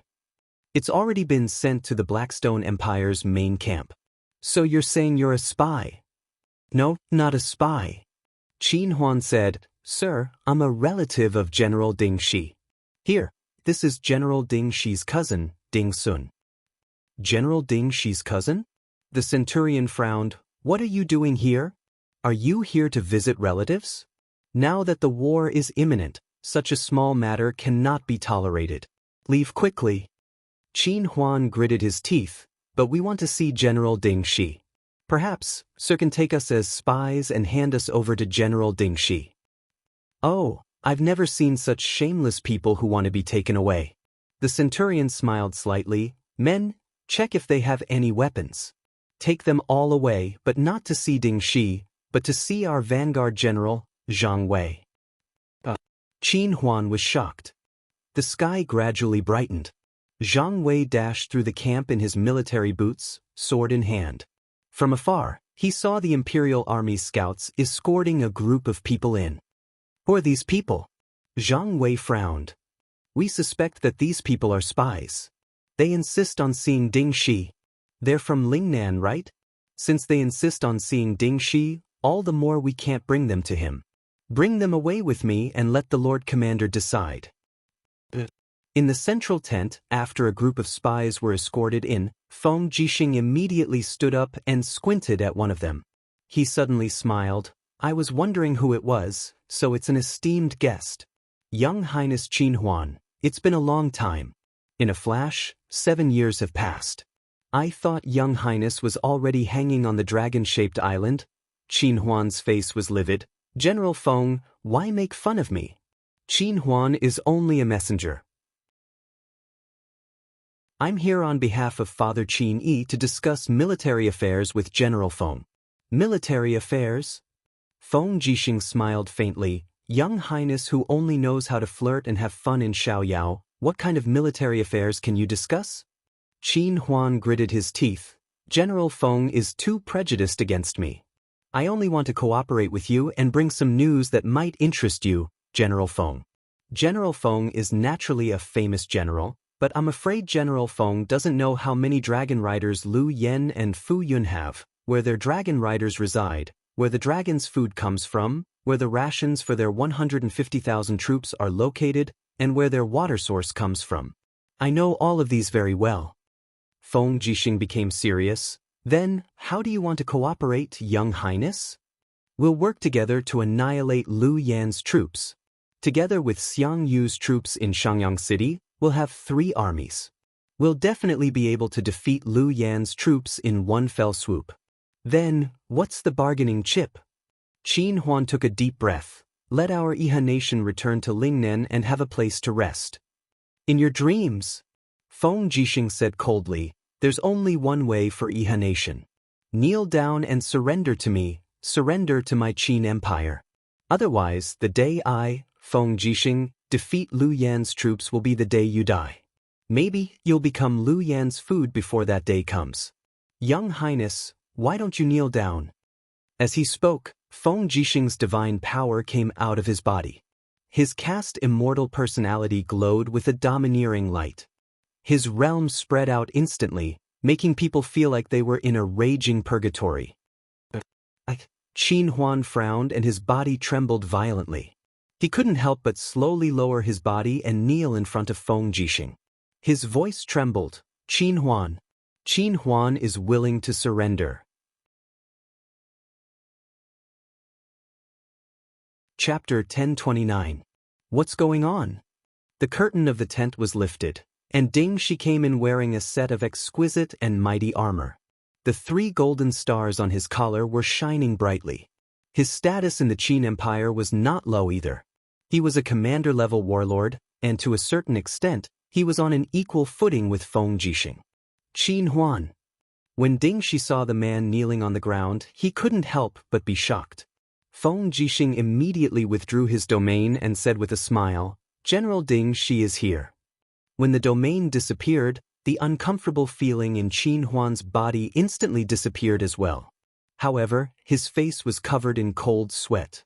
No one knew how profound Feng Jixing's cultivation was, but it was clearly not something that ordinary people could match up to. What the hell is going on? Lin Sun? Ding Shi found another acquaintance. Lin Sun hurriedly saluted and said, General Ding, we have nowhere to go. Lu Yen doesn't treat us as human beings at all. Many soldiers of Iha country died tragically under Lu Yan's butcher knife, so the commander and the young prince have decided to cooperate with the empire to fight against Lu Yan's army. It's not cooperation. Feng Jixing waved his hand and said with a smile, it's surrender. Iha country has surrendered to the empire. This must be made clear. Qin Huan slowly stood up and said, surrender then, but there's no time to lose. Lu Yen ordered us to attack Xiangyang City every day, and many people will die every day. General Feng, please make a decision as soon as possible. Feng Jixing nodded and asked, General Ding Shi, what do you think? Ding Shi also roughly knew what had happened. He nodded and said, our provisions and troops are not fully sufficient. It will take at least 10 days for the Imperial Army's infantry to arrive here. If we fight with Lu Yan's army now, I'm afraid the odds of winning are only 50-50. Even if we win, it will be a Pyrrhic victory. Besides, the national army, Shu, Feng Jixing suddenly made a gesture of silence and said with a smile, someone, arrange for the young prince to rest first. I'll discuss it with Marshal Ding Shi. The rest of you? Yes, Commander. In the blink of an eye, there were only 2 people left in the tent. Ding Shi looked puzzled. What's wrong, General Feng? Feng Jixing said in a low voice, we captured a person yesterday, and he's one of Zhuang Yan's men. We obtained information from him that Zhuang Yan, Su Changjing, and the others have already decided to submit to Lu Yen and Fu Yun, whereas the condition Lu Yen and Fu Yun raised was for Zhuang Yan and the others to write a joint declaration, hand over their official seals, and hand over all the supplies the Imperial Army brought along to the Darkstone Empire. I presume that Zhuang Yan will surely make a move in the next 2 days. Zhuang Yan, that bastard, is he really going to betray the empire? Ding Shi's tone was somewhat agitated. It's only a matter of time before this kind of villain betrays us. However, it's a good thing that he betrays us now. I plan to beat him at his own game and send our gift to Lu Yen as a meeting gift. What do you mean? Commander Feng has a plan? Yes. Feng Jixing nodded and said, there are more than 50,000 soldiers in the National Army, and the only things they're carrying are some dry rations and the magic crystal crossbows they've asked for in every possible way. There are about 50,000 bolts in the magic crystal crossbows. I'm guessing that Zhuang Yan will definitely offer these magic crystal crossbows to the Blackstone Empire because the magic crystal crossbows and cannons are what the Blackstone Empire fears the most. I'm going to increase the amount for the National Army and offer the magic crystals of the Forbidden Army and Dark South Army to Lu Yen. The people of the Blackstone Empire don't know how to use magic crystals, so it's the same as picking up a hot potato. As long as we light one of them, it'll cause a chain of explosions. At that time, with our tens of thousands of cavalry attacking, it's not impossible for us to win with our numbers. Ding Shi couldn't help but laugh loudly. Feng Jixing's eyes widened. Say something, what are you laughing at? Ding Shi stopped laughing and said, I'm laughing because Marshal Long Qianlin was right. Among the generals of the Qin Empire, only Lin Muyu and Feng Jixing are scheming and full of evil tricks. There's no idea you can't come up with. Now it looks like it's true. Others attack me and let me ask you, is this idea feasible? It's feasible. Ding Shi nodded. But it's also difficult. First of all, how will you add the magic crystals of the Forbidden Army and Dark South Army to the National Army's gift? That's the first problem. Haha. Feng Jixing laughed and patted Ding Shi's shoulder. Brother, you're not as good as me. Do you know that Zhuang Yan has 4 great generals? Zhao, Qian, Sun, and Li. These 4 generals are the most valued by Zhuang Yan. And these 4 people have long been bribed. Their families have all moved to Lanyan City to live, and I've treated them to more than a banquet. Zhuang Yan thinks that the people around him are his own people, but he doesn't know that I've already planted a lot of spies. Ding Shi was speechless. Schemer. No, This is called a man of great ambition doesn't care about trifles. Then did you stay in the brothel after drinking the banquet? No, how can I, Feng Jixing, be that kind of person? Your face is red. I must be right. Feng Jixing gritted his teeth. Let's skip this and continue to talk about military affairs. This matter still needs General Ding Shi's cooperation to ensure that nothing goes wrong. General Feng, please speak. From today on, I'll hand over all the defense of the camp to you. Once Zhuang Yan and the others make a move, General only needs to chase and kill them. There's no need to kill them all, just send them to Lu Yan's camp. And I'll naturally train my troops and wait for this massacre. All right. Ding Shi looked at the sky outside and said, the next few days will be very dangerous.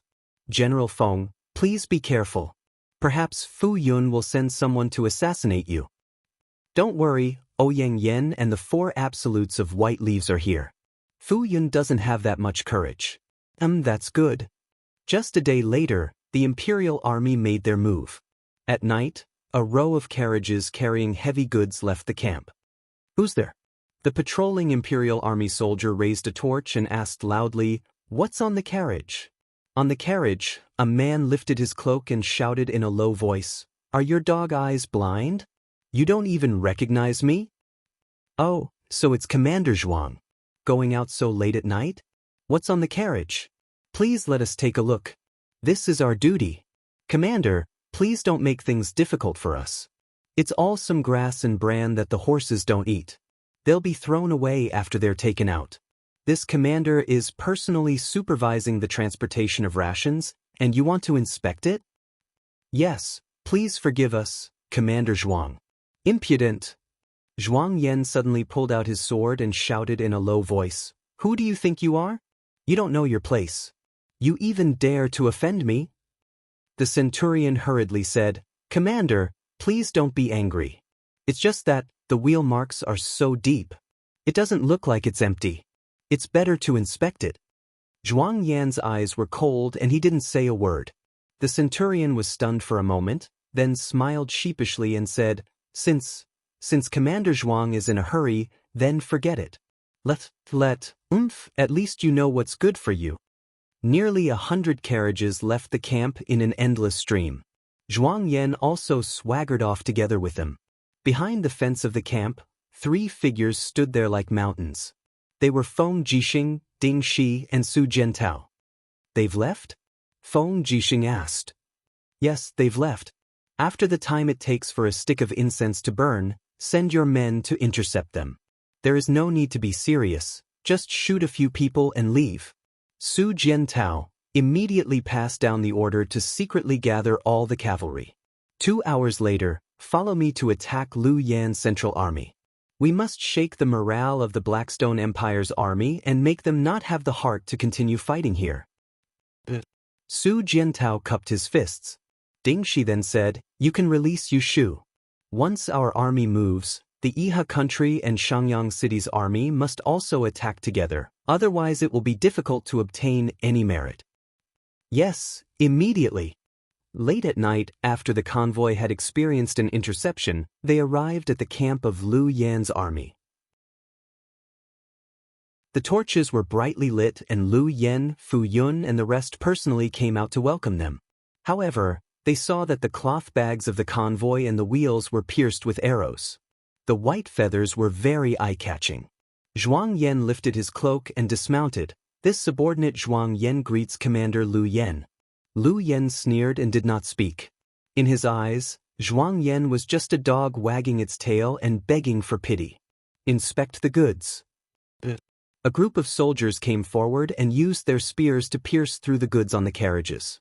Other than the dried cattle and sheep, there were carriages full of magic crystal reserves. Lu Yan walked forward and narrowed his eyes to look at the neatly arranged magic crystal cannons on the carriages and said, these are the magic crystal cannons that the Qin army is using to fight against us? Zhuang Yan was stunned. He only thought that they had delivered magic crystal crossbows and did not think that there would be magic crystal cannons. He could not help but look at his subordinates, but they purposely did not look at him. Yes, Commander. Zhuang Yan could only brace himself and nod. Without these cannons, I want to see how Feng Jixing is going to defend against our cavalry and dragon riders. Lu Yen said in a deep voice, send them all into the main camp's armament storage. Just at this time, Fu Yun said, wait, and Fu Yun floated forward and picked up a magic crystal cannon. However, he found that there was a small red light on it that flickered. He could not help but frown. What is this? One of Zhuang Yan's subordinates said, reporting to Darren, this is the signal of the magic crystal cannon, indicating that it can be used. So that's how it is. Fu Yun did not understand, so he said with a smile, store it. What kind of signal was this? This was just a timed detonation device provided to Feng Jixing by the Celestial Emperor system. There were 10 of them in total, and they were separately hidden in 10 magic crystal cannons. 2 hours later, the sound of heavy iron hooves could be heard on the plains. Feng Jixing, Su Jiantao, and Ding Shi were all dressed in armor. They were looking at the situation in the Blackstone Empire's main camp several li away. It seemed like the magic crystal cannons had not been fired yet.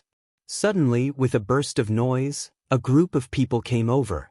It was Zhuang Yan's group, who were in charge of transporting supplies.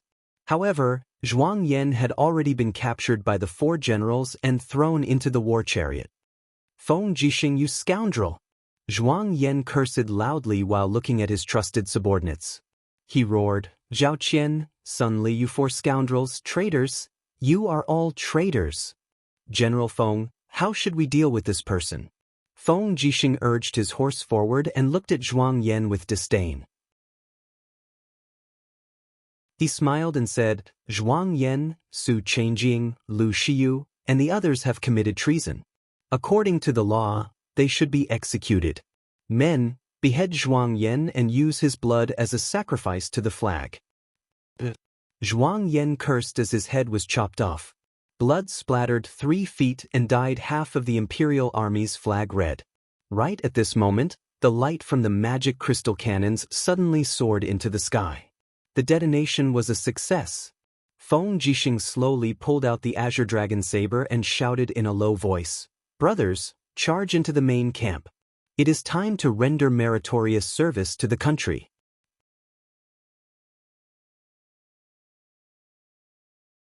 Chapter 1030. The sound of war drums and cannons mixed together. Lu Yen was startled awake from his sleep and hurriedly got up. He didn't even have time to put on his armor before he dashed out of the camp. However, he only saw flames soaring into the sky from the armory in the distance. Countless soldiers and warhorses were howling in pain within the flames. In that instant, Lu Yen felt as if his heart had been pierced by a sharp knife. His face was pale as he raised his sword and roared, "What's going on? What exactly is going on?" A Chiliarch ran over in a sorry state and said while trembling with fear, "Commander, an explosion occurred in the warehouse.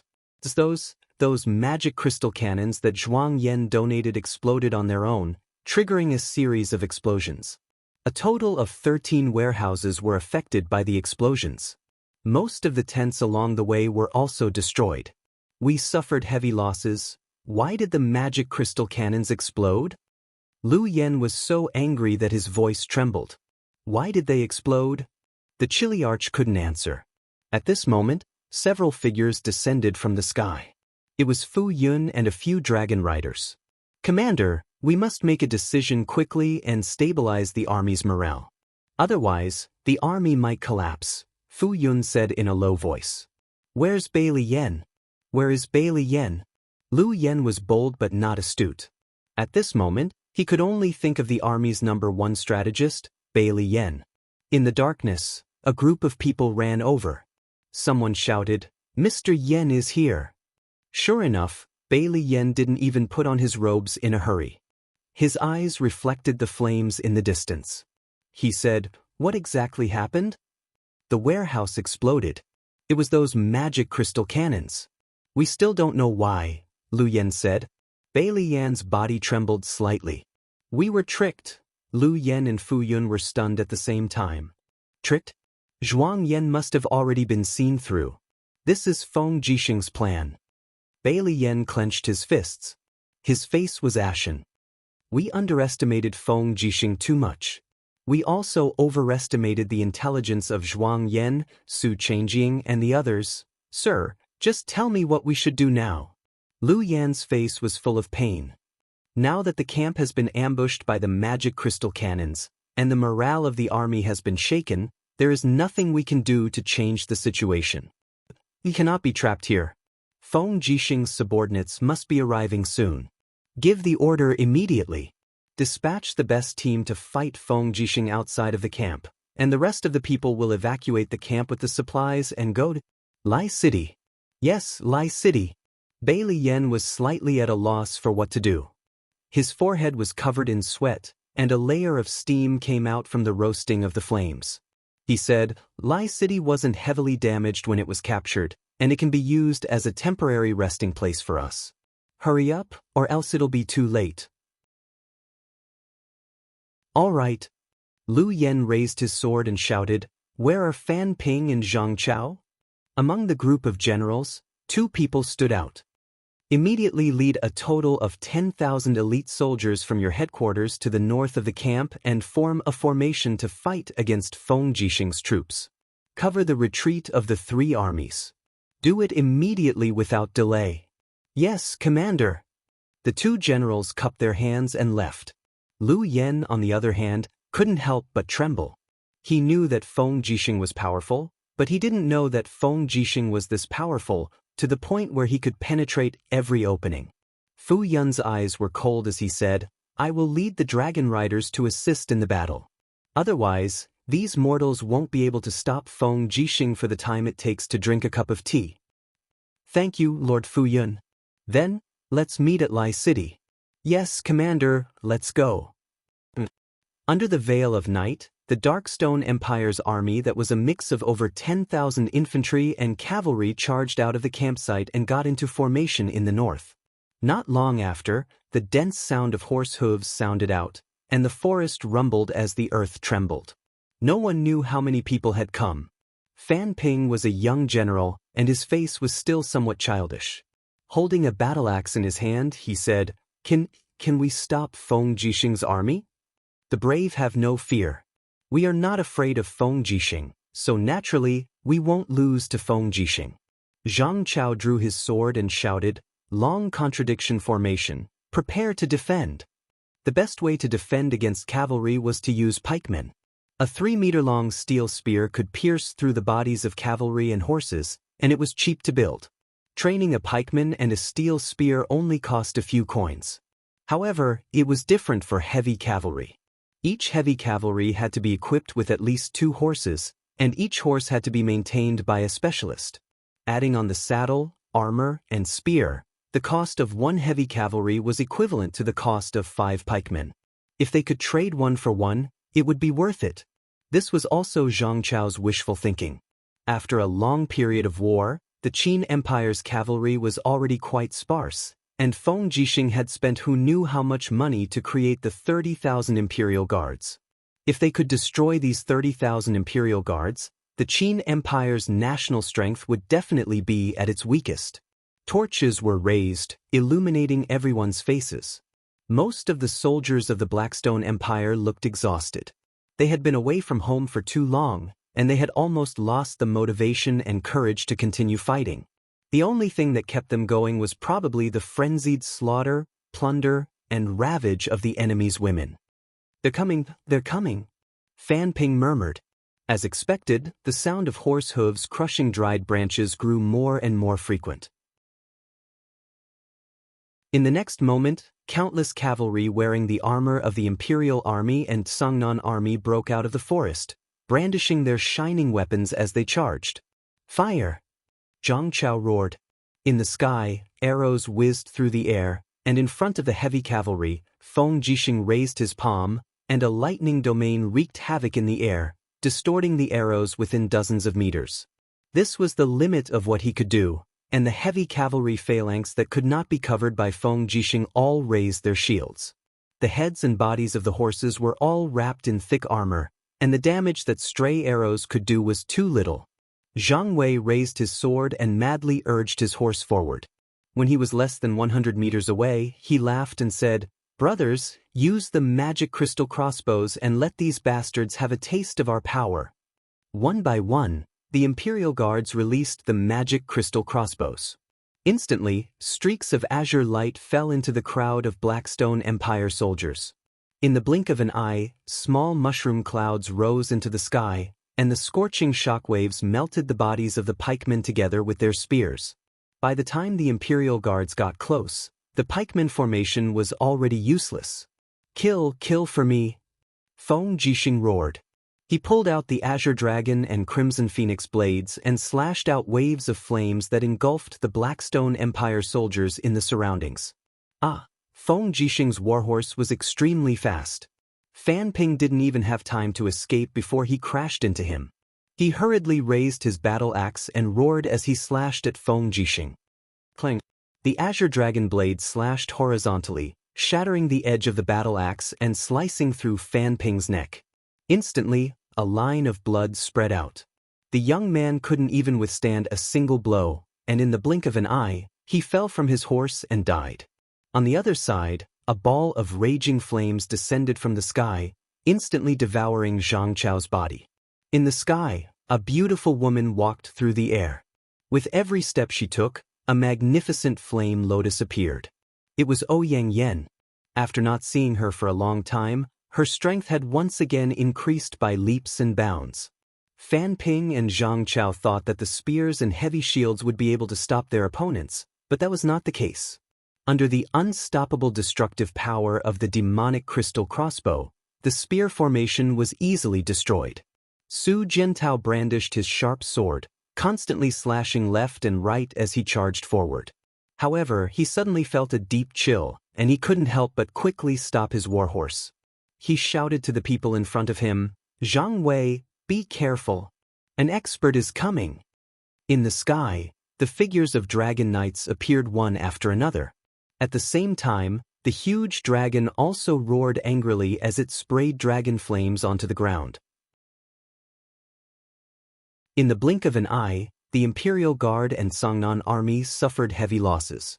F***CK. Feng Jixing gritted his teeth and leaped up.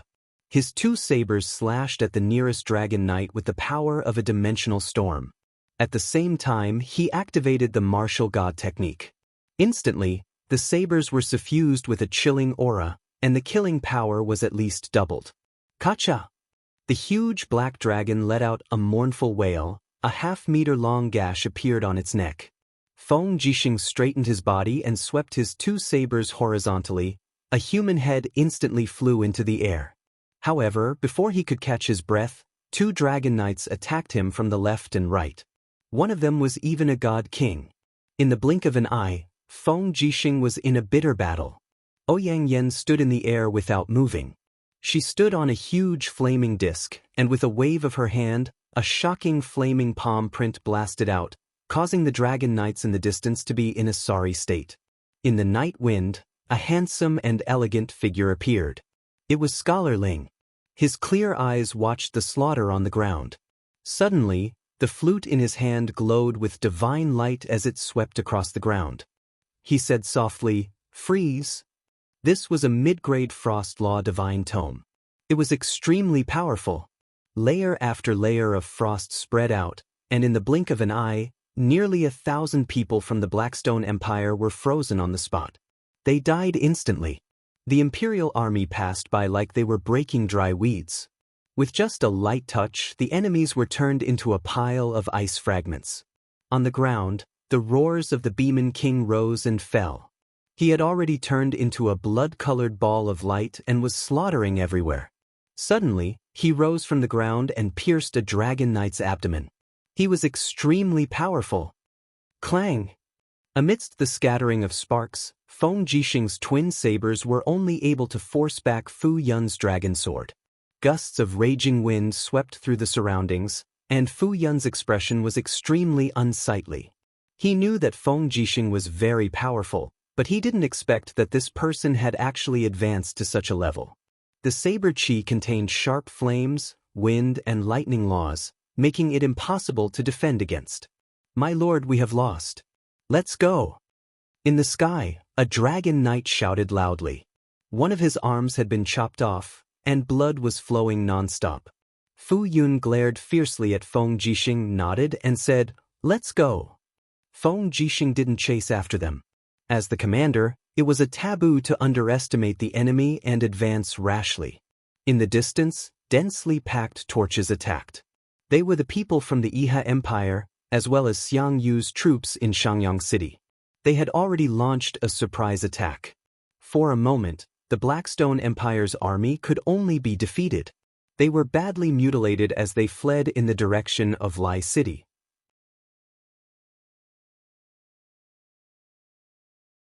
Chapter 1031. The pursuit lasted for 3 whole days. Lu Yanjun had almost lost all his warhorses. Feng Jixing, Xiang Yu, and the others had already joined forces and released all the civilians that Lu Yanjun had captured as food and sent them back home.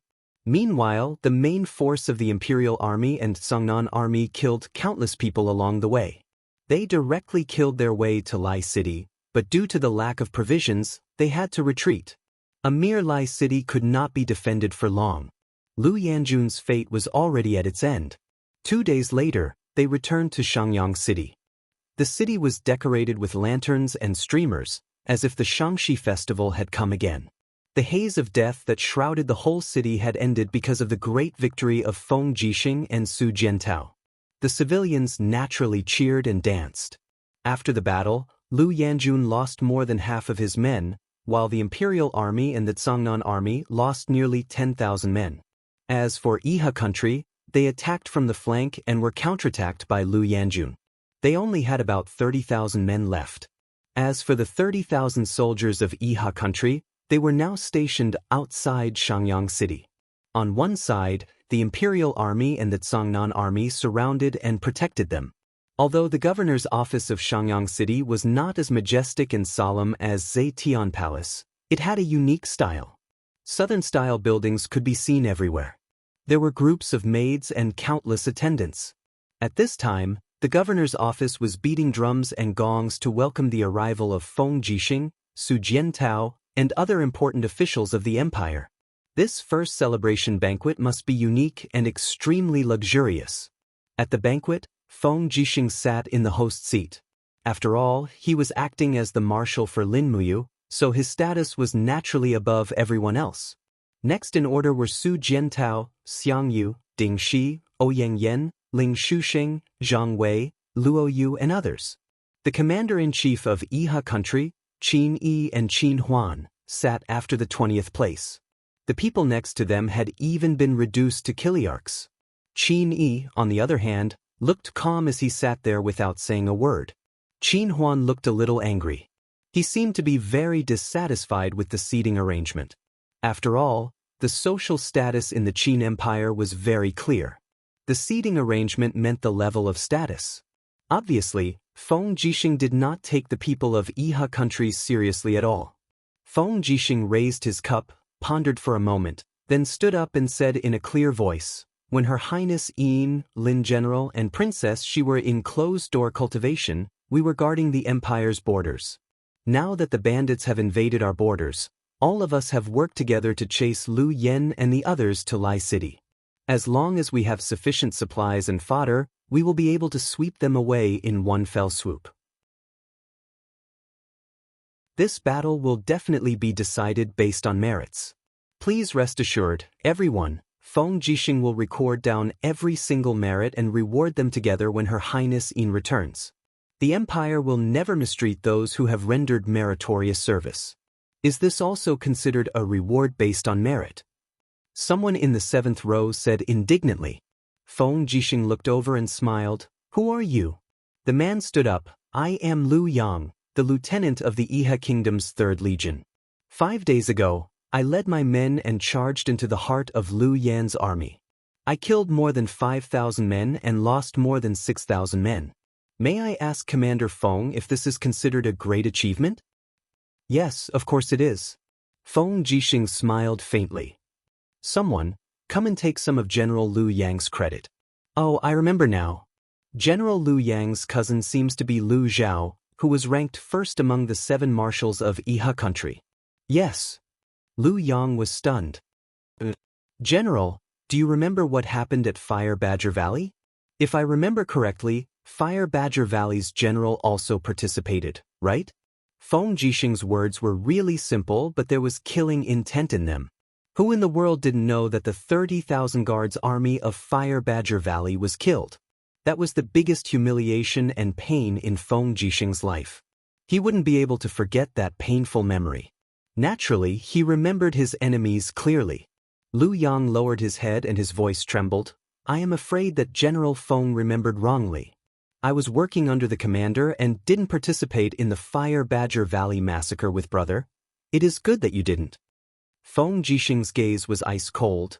If I find out, all of you can forget about escaping. All of you have to die.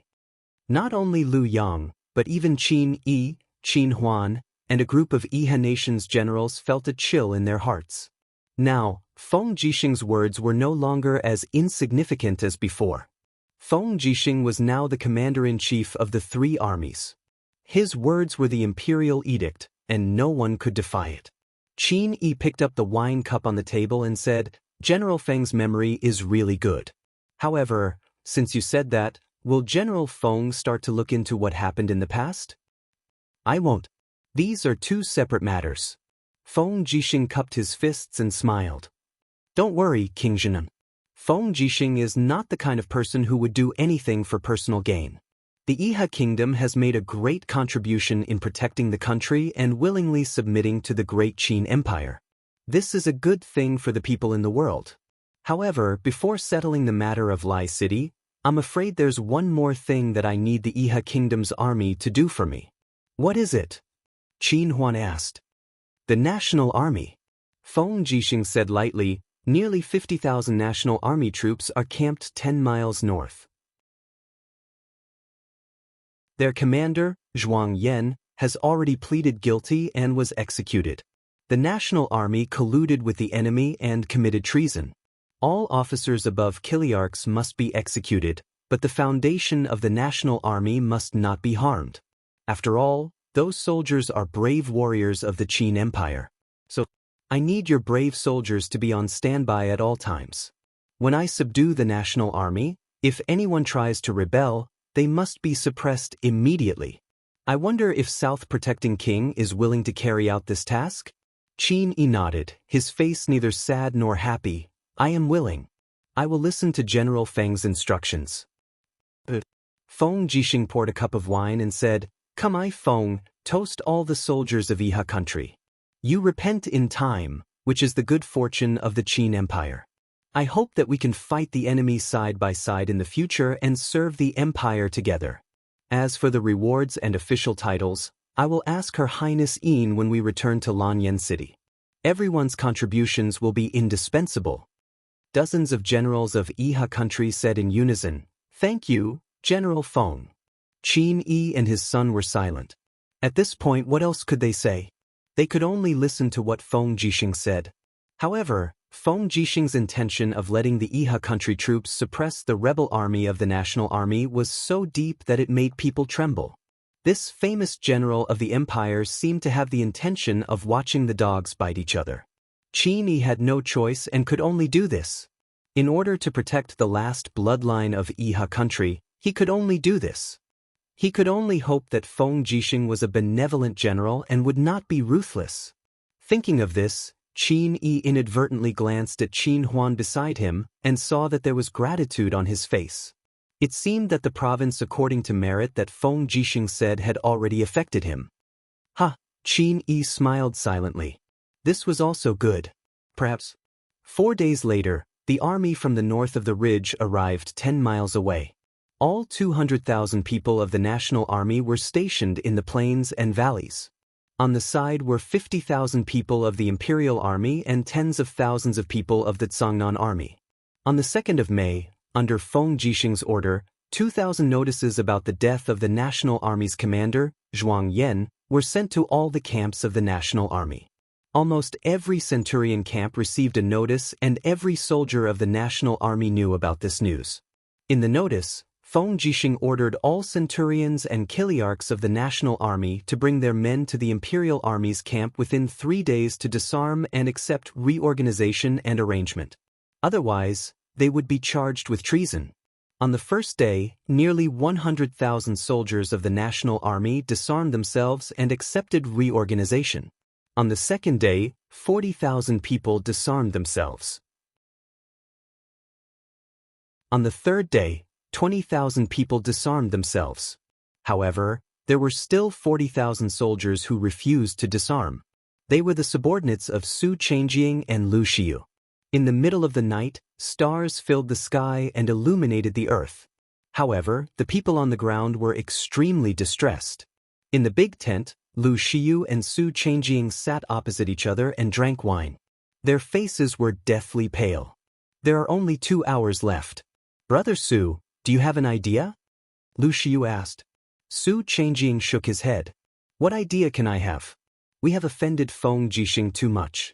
Even if we disarm ourselves, will Feng Jixing let us go? Impossible. Feng Jixing and Lin Muyu have wanted to kill us for a long time. Then, Brother Su, what do you mean? We will die if we disarm ourselves, but we might have a chance of survival if we rebel. We have more than 40,000 soldiers. If we rebel against the Empire, we can kill our way to Lai City and seek refuge with Lu Yen. Perhaps we can even take a boat from the southern border to the Blackstone Empire to serve Great Emperor Xuan. This is our only chance of survival. Su Changjing gritted his teeth and said each word firmly. Lu Xiu suddenly raised his cup and drained it in one gulp. Then he smashed the cup on the ground. Rebel, pass down my order immediately.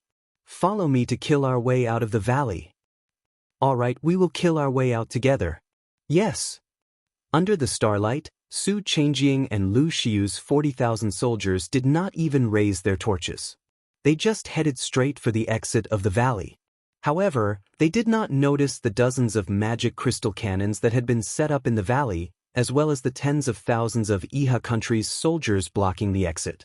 In the forest on the hillside, Feng Jixing sat on a huge rock with a wine pot in his hand. He said, "It seems that they have made up their minds."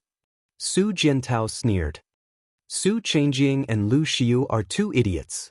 Do they really think that they can charge out of the valley with just these few people? General Feng, what should we do? Should we spare the lives of these 40,000 soldiers? No. There is no need to spare them, Feng Jixing waved his hand. We have given them too many chances. However, these 40,000 soldiers are still determined to follow Su Changjing and Lu Xiu. There is no need to spare them anymore. Pass down my order. Kill all of them. Spare none. Yes, I understand. Su Jiantao raised his hand. Immediately, the magic crystal cannons on the mountain spat out tongues of fire. In the next moment, the valley was in an uproar. In the midst of the chaos, Lu Xiu held his sword and shouted, "Don't panic. Charge forward. Once we get out of here, we will have a chance of survival." At the entrance of the valley, a general was guarding with thousands of soldiers and horses. It was Lin Sun, Lin Yu's cousin. He could be considered the person that Feng Jixing and Su Jiantao thought the most of the Iha country's army. Lin Sun slowly raised his palm and said, "Raise your shields and start shooting."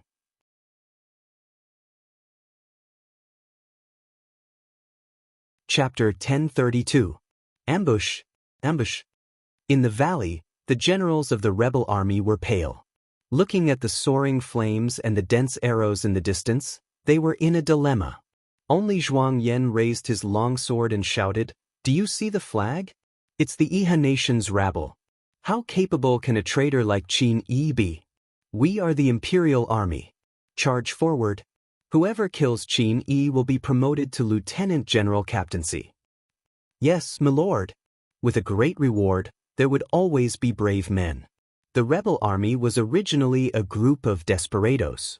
Hearing the promise of a high position and generous reward, they would naturally fight to the death. For a moment, the battle at the entrance of the valley quickly heated up. After nearly an hour, Lin Sun's subordinates ran out of arrows.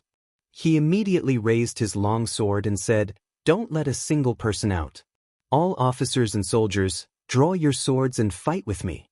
Don't let a single one escape." Under the moonlight, the 2 armies fought fiercely, and blood flowed like a river. On the hillside, Feng Jixing narrowed his eyes and closely observed the situation in the valley. Holding the scarlet phoenix saber, he muttered, "This Lin Sun is a talented general." On the side, Su Jiantao knew that Feng Jixing was a commander who knew how to use the right people.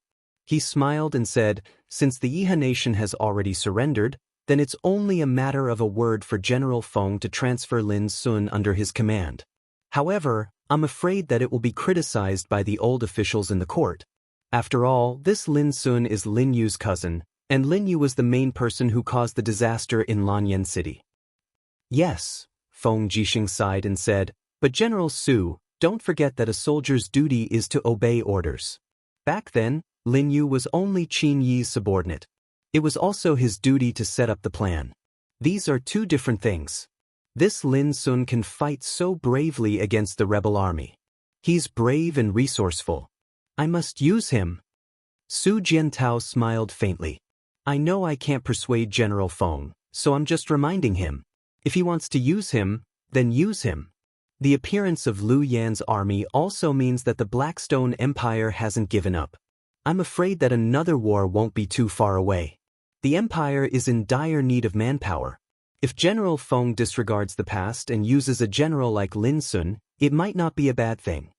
Feng Jixing laughed and patted Su Jiantao's shoulder. "You know me well. Yu's subordinates are too straightforward. Only you and Situ Sin know how to be flexible. Being upright is not necessarily a bad thing. After all, some rules are not easily broken if they are managed by upright people." Su Jiantao said meaningfully. Feng Jixing wasn't paying attention at all. He only said, "After reorganizing the national army, they'll have at least 100,000 people. How do you think we should deal with them?" Abolish the national army, or the national army is a national policy. It's a national policy set by Her Highness and Commander Yu. It's better not to break it. I think so too. Then who do you think should be the new commander of the national army? About this, Su Jiantao thought for a moment and said, "The national army is equivalent to another imperial court.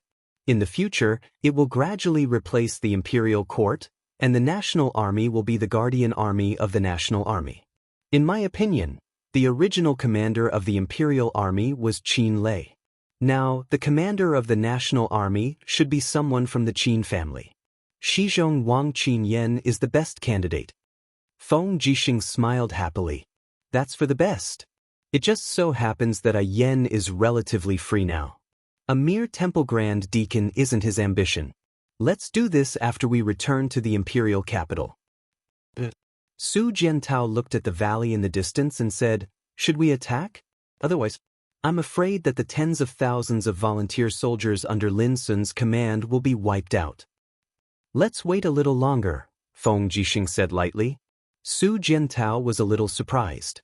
"General Feng, I have something to say, but I don't know if I should say it." "Say it. Is General Feng planning to use the rebel army to completely destroy the Yihe nation's army?" Feng Jixing took a deep breath and glanced at Su Jiantao with a frightening cold light in his eyes. Even the battle-hardened Su Jiantao couldn't help but feel a chill in his heart. He said, "Could it be that I guessed correctly? Jiantao, you are Yu's trusted subordinate and are like a brother to us. I have to do this even if I don't want to. You should be able to understand my feelings," Feng Jixing said meaningfully. Su Jiantao nodded. I understand. The Yihe nation's army is, after all, a rebel army, and Qin Yi is the one who killed the late emperor, Qin Jin. Their crimes are monstrous, so how can the empire tolerate them? The empire can't use Qin Yi, Qin Huan, and the others anymore. If this blood feud can be forgiven, then the people in the empire are really looking down on the empress. So, Feng Jixing said unhurriedly, "I have to help you and Her Highness settle this matter in advance. The empire can't have two emperors if the empire wants to stabilize itself. Those who are loyal to Qin Yi must die." Su Jiantao nodded and cupped his fists. "I understand. I'll follow your instructions. Launch the attack in 2 hours. Send out the armored cavalry to kill all the rebel soldiers in the valley. Kill them all. Bring the heads of Su Changjing and Lu Xiu to me at daybreak." I'll go back to sleep for a while. I'll leave the matters here. Yes, Commander. Feng Jixing placed his hand on the hilt of his saber and went into the forest alone. The moonlight shone on his body, reflecting the dazzling light from the 3 golden stars on his shoulder. Su Jiantao couldn't help but feel sad. Feng Jixing had been alone for so many years. How many people could understand what he was shouldering? There were some things that only he could do. While leaving behind the name of a famous general, he also left behind a lot of curses. Scholars all over the world accused Feng Jixing of being a cruel and unfeeling person. All of this could only be endured by him alone. At the side, a captaincy of the Zhangnan army asked, "Commander, when do we attack?" Su Jiantao's eyes were faint. In an hour. Early morning, in the Imperial Army camp. Su Jiantao was bathed in blood. He walked into the central tent with 2 guards. The 2 guards each held a tray with bloody heads on it. Feng Jixing had just gotten up to wash up. His back was facing everyone. "Is it done?" Feng Jixing asked. Su Jiantao cupped his fists. "The heads of Su Changjing and Lu Xiu have been brought. Commander, do you want to take a look?" "No need." Feng Jixing began to wash his face. "Bury them on the spot according to the etiquette of a chiliarch. In addition, what do you plan to do with the corpses in the valley?" "Cremate them all. I've already arranged for people to do it." "Yes, that's good."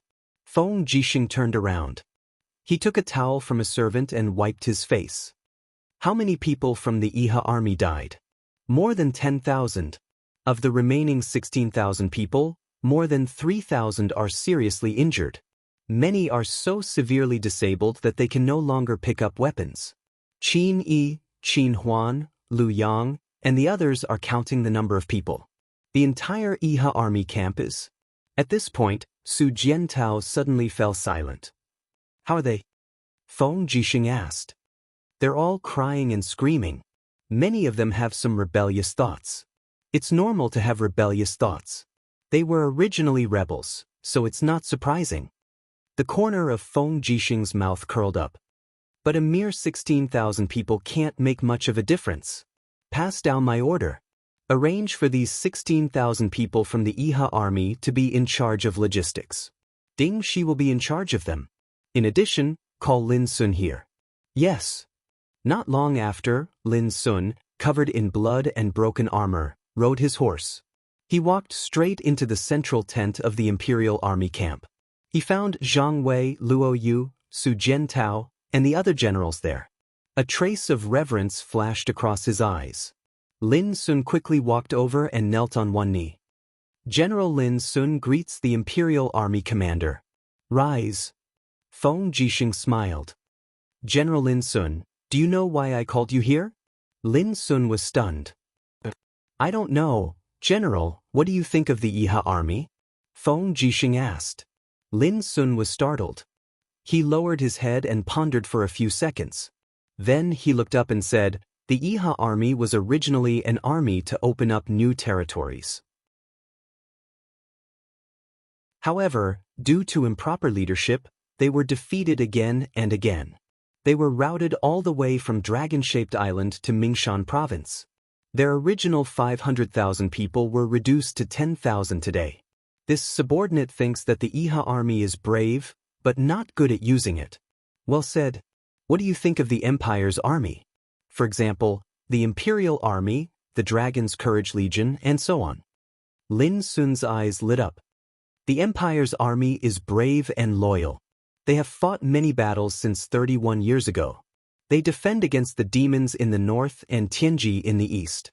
The 3 steel walls stretch for thousands of miles, forging the iron bones of the Empire's army. This subordinate thinks that the Empire's army is a hero who saves the world." "Then, are you willing to join the Empire's army?" Feng Jixing asked with a smile. Lin Sun was surprised. Haven't I already joined the Empire's army?" "That's not it." Feng Jixing fished out a tiger tally and said, "This is a captaincy seal of the Imperial Army. It just so happens that the Horse Infantry Army lacks a captaincy. Are you willing to lend me a hand?" Lin Sun trembled all over. Just say it. Are you willing or not? But this subordinate is just a... Say it. Are you willing or not? Feng Jixing's voice became more serious. Lin Sun knelt down again and cupped his hands. This subordinate is willing. As long as commander gives the order, this subordinate is willing to go through water and tread on fire. Get up. From now on, you are a member of the Imperial Army. Thank you, Commander. When Lin Sun stood up, Su Jiantao said with a smile, "Congratulations to General Feng for recruiting another general." Same to you. We are all working for the Empire. Obviously, Feng Jixing was also in a good mood. After arranging for Lin Sun to join the army, he said, "How is the preparation of the rations?" "It will be ready in 3 days. No more waiting. Surround and attack Lai City with 100,000 soldiers. We must take Lai City within 10 days and kill Lu Yan's army." "Yes, Commander." 3 days later, the mighty army of 100,000 set out from Xiangyang City and headed straight for Lai City.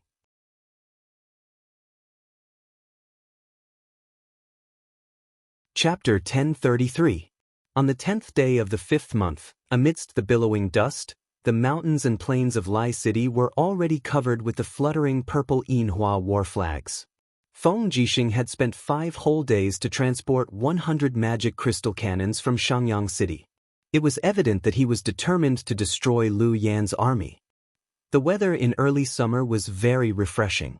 The faint mist turned into dew and sprinkled on the city, causing everyone's armor to be wet. Lu Yan, clad in iron armor, walked on top of the city wall.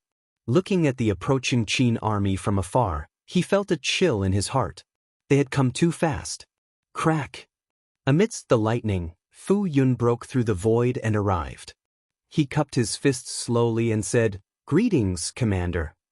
"Lord Fu Yun, you don't have to be so courteous." Lu Yan's voice even trembled a little. "Lord, you saw it too, right? I went to investigate the enemy's situation just now. How many have come?" "No less than 100,000. The cavalry at the front is already making a detour. Perhaps they will soon surround Lai City. This time, Feng Jixing is serious.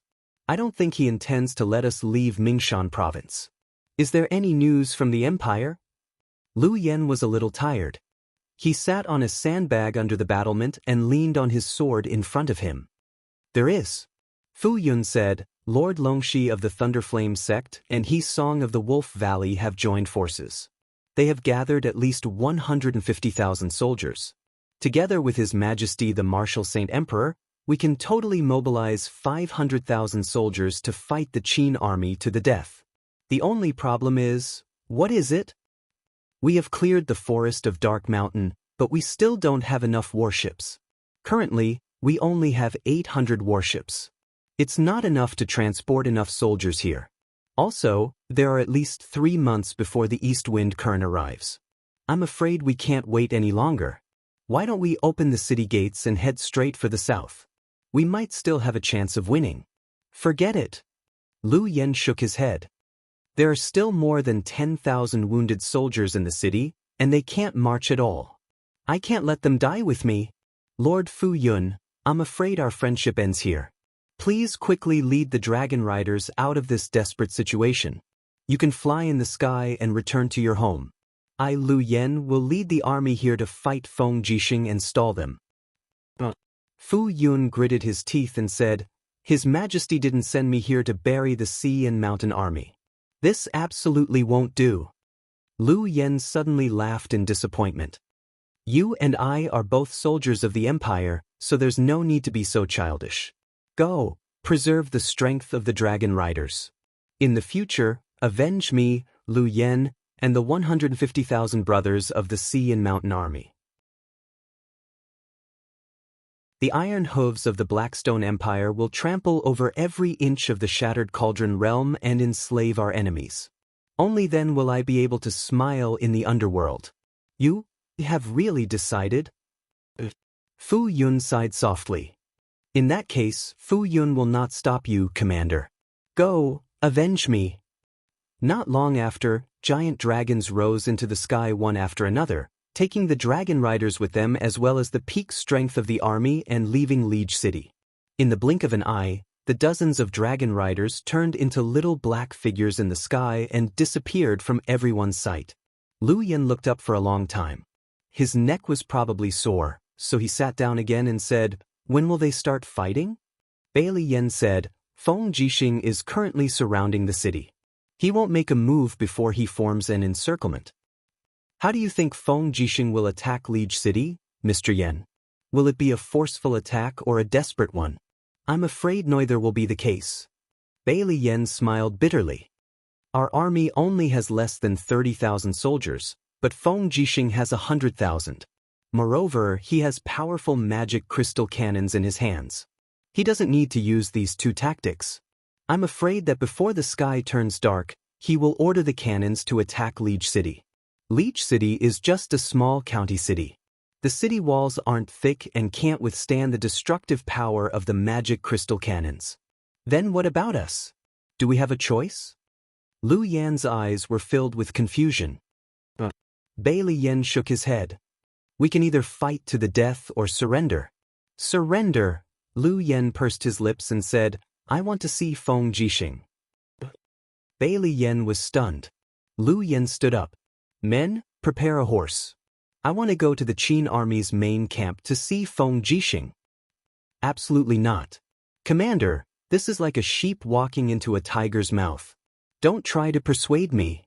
Lu Yen murmured, "I have to go. Otherwise, Liege City will be in danger." 2 hours later, Lu Yen arrived at the Qin army's main camp with 10 riders. Without any pleasantries, Lu Yen strode across the carpet towards Feng Jixing. He nodded and said, "I'm here to negotiate." Feng Jixing sat there in high spirits. He smiled and said, "You are not qualified to negotiate." "Not qualified?" Lu Yen sneered. "Feng Jixing, are you so sure that you will win?" "That's right." Feng Jixing nodded and said, "When you had the dragon riders, you were still no match for me. Now that the dragon riders have flown away, what do you have to fight against me? Don't forget, there are still 50,000 people in Liege City. They are all the people of your Qin Empire. Are you, Feng Jixing, going to ignore these people?" Feng Jixing couldn't help but burst into laughter. "Lu Yen, do you really think I, Feng Jixing, am a 3-year-old child? 5 days ago, I received a secret report from Liege City. You have captured all the people in the city and used them as food for the army. Now, is there even a single one of them alive?" "You." Lu Yan's face turned pale. Feng Jixing gritted his teeth. His eyes were filled with fire. "You are a group of animals, barbarians. You treat the people of the Qin Empire as food. If I, Feng Jixing, negotiate with you, wouldn't I be associating with beasts? Get the hell out of here. In 2 hours we will officially start the war. We will use the military method to decide the winner. Don't make me look down on you. Lu Yen, get the hell out of here." Lu Yan's body trembled. He slowly turned around, almost losing his balance. 2 of his subordinates hurriedly supported him. Otherwise, this commander of the Han Shan army would have a hard time even walking. At dusk, the magicite cannons outside the city began to spit out deadly tongues of fire. Waves of magicite shockwaves pulverized the walls of Liege City. This city had long since become a dead city. The majority of the commoners had already fled, while the rest had been killed and used as rations. To the Qin Empire, this city was a humiliation that had to be erased. Thus, Feng Jixing was doing exactly that. The bombardment continued from dusk until deep into the night, and it lasted for an entire 6 hours. Under Feng Jixing's orders, almost 18,000 heavy demonic crystal cannons from the artillery battalion poured down onto the city, and the tiny city was practically razed to the ground. The Darkstone Empire's army within the city was naturally blasted into pieces, and even Lu Yen died under the bombardment. At daybreak, the Imperial army entered to collect the corpses. However, they couldn't find a single complete corpse. Instead, they found some enemy soldiers hiding in the cellars of the city. They were all shot to death. This was how war was, and Feng Jixing had been through hundreds of battles. He had long since tempered himself to the point where he was impervious to fire and water. Benevolence was simply too distant for him. The next day, a monument was erected at the ruins of Liege City to commemorate the dead people of the Qin Empire. Feng Jixing left 20,000 soldiers for Xiangyu to reorganize and use to guard the southern border. 5 days later, Feng Jixing led the army back to Lanyan City. 1 month and 6 days in the Shattered Cauldron realm was equivalent to a year in the 64 domains. In the blink of an eye, a year had passed. Lin Muyu, Qin Yin, Tang Xiaoxi, and the others' cultivation had improved greatly. They had spent most of their time in the Cave of Gods and Demons, so they had gotten used to the temperature there. Lin Muyu had already advanced to the 79th Grotto Heaven stage, while Qin Yin and Tang Xiaoxi had reached the 77th and 74th Grotto Heaven stage respectively. The one who had improved the most was Shi Yan. Her strength had already recovered to the 62nd God Emperor standard. Although it was still far from the 99th Grotto Heaven stage, she had already recovered at least 30% of her strength. Ordinary God Emperors wouldn't be able to do anything to her. At night, the sky of the 64 domains was as bright as a mirror. On a hill, Lin Muyu was lying on her back, allowing the starlight to seep into her body.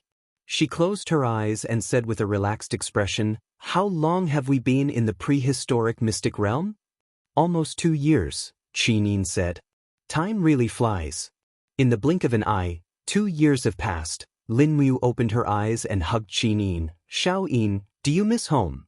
"Yes, but my family is gone." On the other side, Tang Xiaoxi said, "Don't be so sad. Let's talk about Mu's cultivation. You have been stuck in the 79th Grotto Heaven stage for 3 months. Why don't you look anxious?" Lin Muyu couldn't help but laugh. "What's the use of being anxious about this? I finally understand what Grandpa Chu Chu said back then. The higher the cultivation, the more important the state of mind is.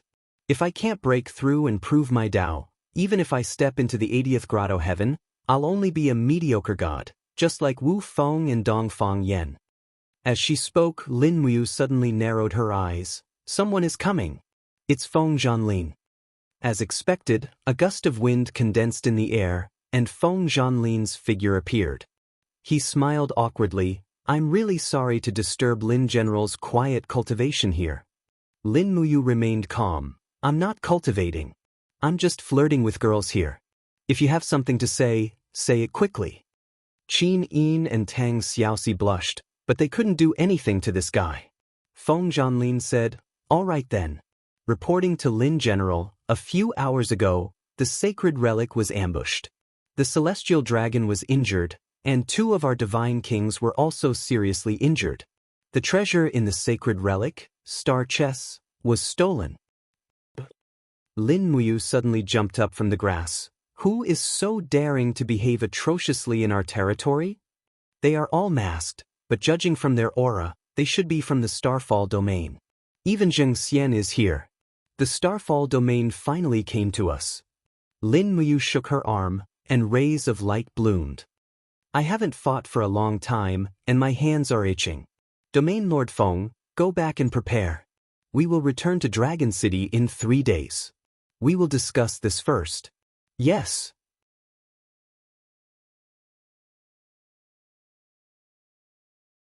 Chapter 1034. When Lin Muyu and the others returned to Dragon City, it was noon. The city was filled with smoke, and the atmosphere was peaceful. Outside the Dragon City Grand Hall, a group of servants and soldiers were waiting solemnly. Before they even walked up the stairs, Mochi Lin had already brought Mochi Lei and the others to greet them. His face was filled with indignation as he said, "How preposterous! They've gone too far." "What's wrong?" Lin Muyu asked with a frown. Mochi Lin said, "The Starfall domain sent a letter. Take a look, Lin General." "But what letter?" "It's an invitation." Lin Muyu took the letter and opened it. It was addressed to him, the leader of the Dragon League. There were only a few lines of concise words. The 64 domains were established by the ancient civilization. The domains should have lived in peace with each other. The 11 domains in the south have now become 8. The Starfall domain has obtained 2 treasures, the star chess and the 100-sectional staff. Therefore, they invite the experts of the domains to hold a treasure-seizing assembly in the Starfall domain on the 1st of next month. The treasures will belong to those who can obtain them. We hope that young hero Lin of the Dragon League will lead the experts of the Dragon League to attend the assembly.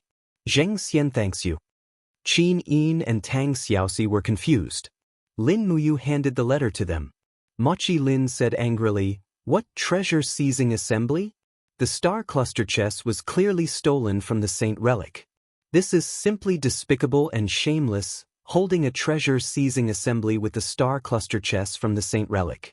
The falling star domain is really a bunch of shameless people."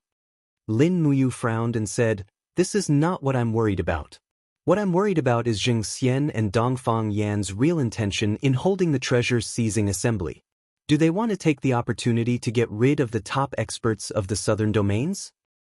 "I don't think so," Feng Zhanlin said. "With the skills of Marshal Lin and Darren Shiyen, I'm afraid that Dongfang Yan and Zheng Xian are not their match.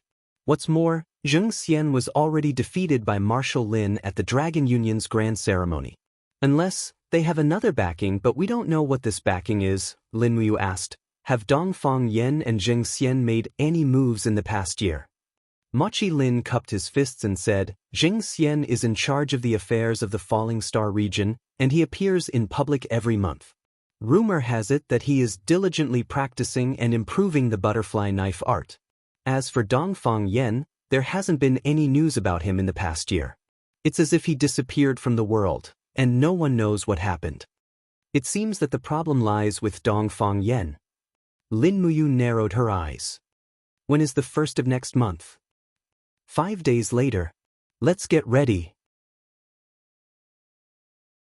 We have to go, or else Dragon City won't be able to survive in the south of the 64 regions.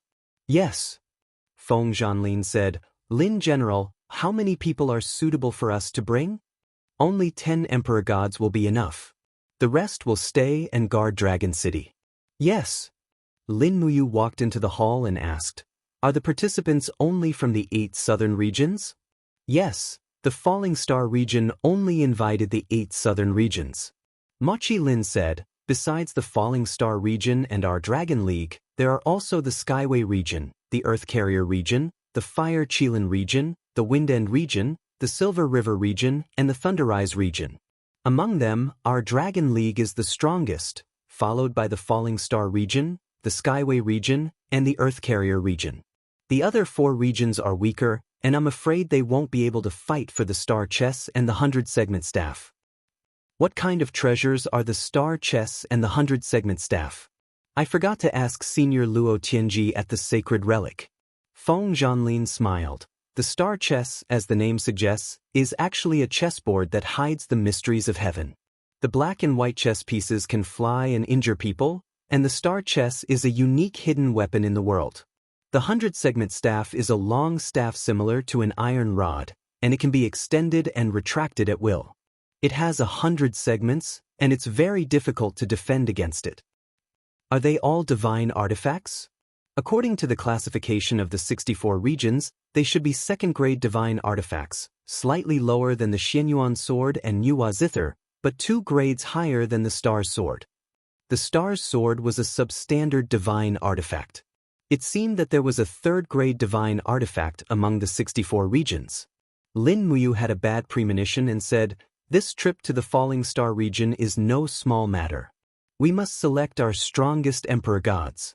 Besides, no matter what the Falling Star region's intentions are, the star chess is a treasure of the Sacred Relic, and I must take it back." "Yes, I understand. We won't go out for the next few days. Cultivate well, and we will set off the day after tomorrow. We will arrive at the Falling Star region in 5 days. Lin General, can we walk there?" "Yes, don't fly. It's too conspicuous. Be careful."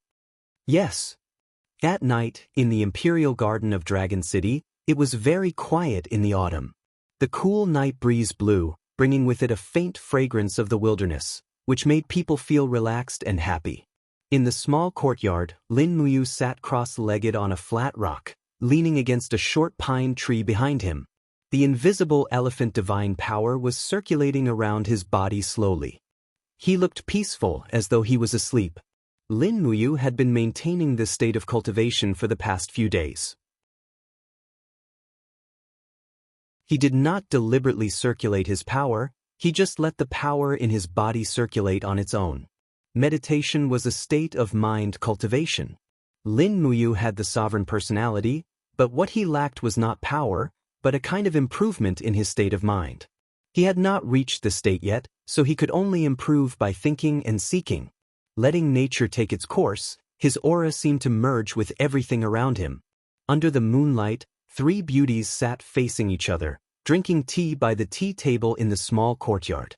Xiao-yin, what level have you cultivated the Nuwa zither music score that Senior Luo Tianji gave you? Tang Xiaoxi suddenly asked. The 3rd level. Qin-yin smiled awkwardly. The power contained in the music score is too profound, and I can't understand it in a short time. I only cultivated to the 3rd level in a year. Do you want to try it for us? I haven't heard Xiao-yin play for a long time. That's not a good idea, right? Qin-yin glanced at Lin Muyu, who was on the rockery not far away, and said, Brother Yu is meditating. If I play the Nuwa zither, I'm afraid I'll disturb him. Shi Yen smiled lazily. Don't worry, he won't be disturbed. Yu has already entered a state of meditation, and nothing in the outside world can disturb him, unless there's a crisis. It just so happens that I want to see the power of the Nuwa zither music score. Come on, Xin, let me and Xiaoxi see it. Okay then. Qin-yin stood up and gently brushed her palm in front of her, and a dazzling jade zither appeared in front of her. It was the Nuwa zither. Qin-yin floated in the air, and the Nuwa zither floated in front of her. Her 5 jade-like fingers gently plucked the strings of the zither, and immediately, an elegant sound flowed out like flowing water. Nice. The corners of Tang Xiaoxi's mouth rose slightly, and a satisfied smile appeared on her face. Shi Yen also smiled. It's not as simple as just nice. That's right, if one looked carefully, they would find that there were invisible gusts of wind flowing around Qin Yin's body, like a thick wall of wind to protect her, and at the same time, they could turn into wind blades to attack the intruders at any time. The first layer of the Nuwa zither music score, Wind Rising. The sound of the zither was gentle and light, and in the blink of an eye, it had reached the 2nd layer. The sound of the zither began to become rapid, like a downpour of rain, and the aura of the space also began to distort and ripple slightly. Invisible sound waves shuttled back and forth in the space, and every note contained extremely strong destructive power. However, as long as Qin-yin slightly changed the tone, these notes would seep into the surrounding flowers and plants, nourishing everything, just like the great kindness of the Nuwa zither music score. The 2nd layer of Nuwa zither music score, Spiritual Movement.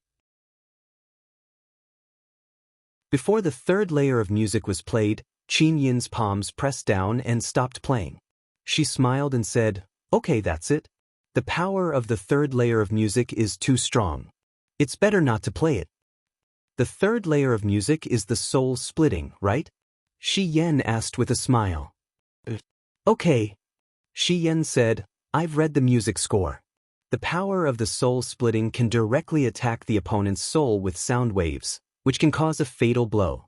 Such a move, it's right not to use it easily. Xin, do you want to use it in the treasure seizing conference of the Falling Star Field in 5 days? Qin-yin chuckled and said, It's okay. Well, it's a good opportunity to see how many masters there are in the other 7 fields. Shi Yan's eyes lit up and she said, If the Dragon League wants to dominate the south, the other 7 fields will be our stumbling blocks. We must make them surrender. Yes, I just don't know what Brother Yu is thinking. Qin-yin looked up into the distance and found Lin Muyu leaning against a tree, looking peaceful and comfortable. She was motionless, as if she had fallen into a deep sleep. Suddenly, Qin-yin felt a touch of warmth in her heart. Lin Muyu was born to be a cultivation genius. It was rare for her to enjoy the process of cultivation. Time passed quickly, and 2 days passed in the blink of an eye. Lin Muyu and the others set off on foot and left Dragon City. They passed through countless mountains on the way and arrived at the Falling Star Field after 3 days. They didn't encounter any obstacles along the way. The people of the Falling Star Field seemed to be preparing for the treasure seizing conference, as if they were celebrating a festival. In the evening, Lin Muyu and the others entered the castle of the Falling Star Field and were greeted with a very grand welcome. Zheng Xian personally led several God Emperor realm experts out of the castle to welcome them. In the evening, they held a banquet to entertain the masters of the 7 fields. The castle of the Falling Star Field was built on a mountain, which was very steep. The people of the Dragon League were arranged to rest in a row of buildings halfway up the mountain. In the wild, the stars were shining brightly. Lin Muyu couldn't sleep, so she strolled along the wooden corridor hanging on the mountain wall. Looking down, there was a huge square about a kilometer away, and above it was a high platform, like an altar. Rustle. Footsteps came from behind. It was a familiar aura. Lin Muyu smiled. Xiao Yin, you can't sleep either? Well, yes. Qin Yin was wearing a light red tight dress, like a girl next door. She smiled and said, "It's not that I can't sleep, but I was woken up by your footsteps. I'm already very light, sorry. Don't be so polite. What are you looking at?" Here, Lin Muyu pointed to the altar in the distance. Qin Yin squinted her flaming eyes and looked into the distance. She smiled and said, "That's the longevity altar, right? The place where the ceremony is held in the Falling Star Field. Tomorrow, we will also fight for the star chess and the 100-segment staff there. I just don't know what the people of the Falling Star Field are planning." Yes, the truth will be revealed tomorrow. You're tuning in to the Wang Lin's Journey YouTube channel. Don't forget to subscribe and join us on this journey to catch the most captivating stories.